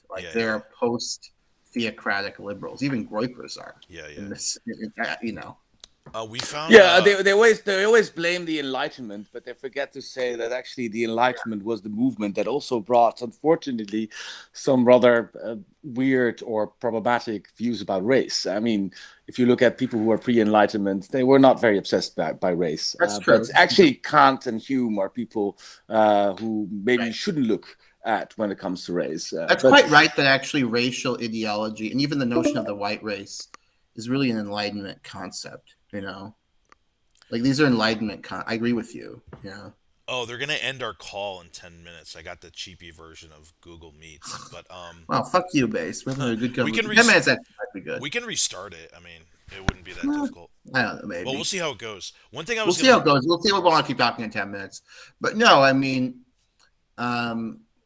basically, we're living in a liberal world with liberal values, whether we know it or not. And the other example I gave earlier is, people don't they're using it as this new weird liberal kind of conservatism on sex, where it's like everybody should be chaste till marriage, whereas the old norm was only women should be virgins until marriage. Right. Like in the 70s, 80s, they start pushing this. It's kind of because feminism had compellingly say, why should women be denied what men experience? And they kind of won the argument in that regard. They haven't won the argument in terms of abortion or all these other things. By the way, contemporary feminism, frankly, I have contempt for a lot of contemporary Western feminism, not Eastern feminism. A fan of Eastern feminism, but contemporary Western feminism is a disaster. Right, gotcha. I'm not going to get into that too much, but I find it disastrous. But kind of basic feminism that women shouldn't be stigmatized for doing the same things men do. These kind of arguments had won by the 70s. So you had Christians retconning chastity and saying, okay, men should also be virgins until marriage because they want to preserve the chastity norm. So then people who grow up on this, like Rod Dreher, think, okay, in medieval Christendom, men were virgins until marriage. Yeah, no, they weren't. Right. Holocaust denial stuff is interesting, but I think it should be talked. More people should know about it. The debates are interesting, but I think it's more interesting to talk about really the meaning of it, or I'm not a revisionist in the traditional sense, but some lesser talked about aspects are how a lot of people in the West knew about it, and they couldn't have prevented it, but even just speaking out against it, certain entities did speak out against it, made a big difference. Certain governments resisted it, like the Italians and the Bulgarians, I believe, which made a large difference. And as did the Finns. The Finns. The very interesting thing about the Holocaust is that nations that resisted had a relatively high success rate. So Vichy France after the war, Pierre Laval when he was on trial. By the way, random comment, Pierre Laval looks like he's Pakistani. Google a picture of him. I don't know why. He's like some French from the South are swarthy. I've never seen a Frenchman looking. Yeah, I feel like Mediterranean. the guy is mixed race, but regardless, He was Algerian. I don't know. maybe he was Algerian. Yeah, that's possible. Regardless, though, Laval, he was obviously a Nazi collaborator, and although kind of an immoral guy, he had many different political identities. He actually appointed when he was, in his first term, he appointed a black member of his cabinet, first black member of a French cabinet. But Laval at the end of the war had collaborated with the Nazis, and he came up with the excuse that, well, I collaborated because it was inevitable, right? And I collaborated to the least extent I could. And some people actually used to believe that before Robert Paxton wrote a book, although Laval was sentenced to death. Some people actually believed his kind of take until Robert Paxton wrote a book, I believe in the 1970s, about Vichy France, a very famous book, in which he clearly shows that complicity and cooperation was extensive, and even in some cases went beyond what the Nazis were asking for. Like in one case, the Nazis only wanted deportation of a certain group of Jewish adults, and Laval offered the children, for example. Or like in Croatia, it was very Yeah. harsh. Well, yeah. I mean, they were insane. Ustasha. By the way, they murdered Mike Enoch's ancestors. Mike Enoch's Serbian. He doesn't like his family. They disavow He him. says he's Norwegian. Maybe he is Norwegian, like a at his mix. mother's side, but like if he's American, probably has 7 ethnicities or whatever. But yeah, But your point though, your point-based takes, to get very back to the original point, is interesting because there was, if you look at the evidence of what the Danes managed to do under Nazi occupation, what the Finns managed to do allied with the Nazis, there was, you could obstruct this, right? Yeah, or even just speaking out against it. Yeah. Right? Like, who's the French leader? De Gaulle knew if he knew. I mean, all these people had a pretty good idea of what was going on, or at least a vague idea. The problem though is like, well, I don't know when did people had a good idea. I think that's still a very important question, because I mean that's the Bundes report. I think that's 1942, probably summer 1942. Then people sort of had an inkling that things were going on, but like even Jewish people were like, okay, yeah, the Reichner telegram is like, yes, we consider this with all kinds of possible exaggerations and things like this. Right. We were in a war Right. situation. So I can imagine that for a lot of people, it sounded really implausible, and of course, that's quite right. And it sounded really implausible. And everybody, all these people knew that they had experience with World War I, was very recent in historical memory. And they knew in general terms, too, that war means tons of propaganda. We're seeing that now in Ukraine, Russia, right? That's what happens in war. So there's tons of propaganda. And there's tons of propaganda in World War II on both sides, obviously. But I think they did know what was going on and believed it, but they weren't sure. And they thought that if this isn't happening, the Nazis will have a propaganda coup if we accuse them of exterminating a Jewish population that is just being resettled. They did have accounts, as you say. They had these reports from people who had escaped from death camps, right. But they weren't, the evidence wasn't nearly as numerous as it would become after the war. They didn't have like Einsatzgruppen reports, Yeah, but also I think that you see this with the Huffle telegram as well. I mean, basically, it was sort of half not thrown in the bin, but it was sort of, what is this STB stuff? Right, like we don't get it. Okay, next one. Well, let's think about the actions of the German in this front or that front. I mean, I don't think it was always sort of in the people's mind what to do about this, because it was not the first priority. Hey, we only have 3 minutes because of this stupid stream I have, but we could just let Matthew close out how he wants to. Yep. And thank you for joining us. Yeah, we should do it again, guys. So really quick before I close, Hail Hillary, what do you do on YouTube, and where do we? Your name's so fucking funny, by the way. I love it. What do you do on YouTube? What kind of content do you create, and how long have you been doing it? Oh, I don't create content. I am Okay. just here to troll Just the base takes. Wignats. I am just here They to. are entertaining, aren't they? I'm starting to really agree with you on this. I've gotten like I watch these. I listen to the. Sometimes I listen to their content on the TDS stuff when it's free. I'm not going to pay these people, obviously. I mean, I couldn't live with that, to be honest. But I can live with going to their website and clicking on it. It's entertaining. They're nuts. Richard Spencer. What do you think of Richard's? If you're a troll, the other person that I follow in this is Richard Spencer. He seems to be really moving away from the neo-Nazi. He seems to have recognized that Nazi LARPing was stupid, but he doesn't want to admit that he was engaged in it. Right? Yeah, he's a provocateur and a troll. Anyways. Yeah, I think so as well. I mean, I think he's actually one of the only sort of white nationalists, even though he might not be anymore, that I respect. He's been kicked out of the movement, but I always like his original takes.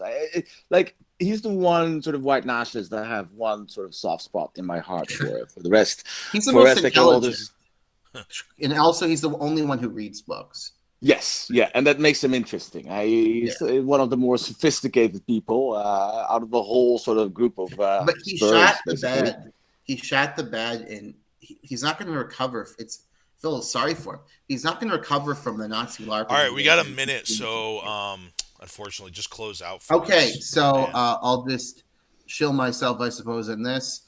So I'm Matthew. I'm on Facebook, Matthew Hobriel Cockerill. You can figure out how to spell that.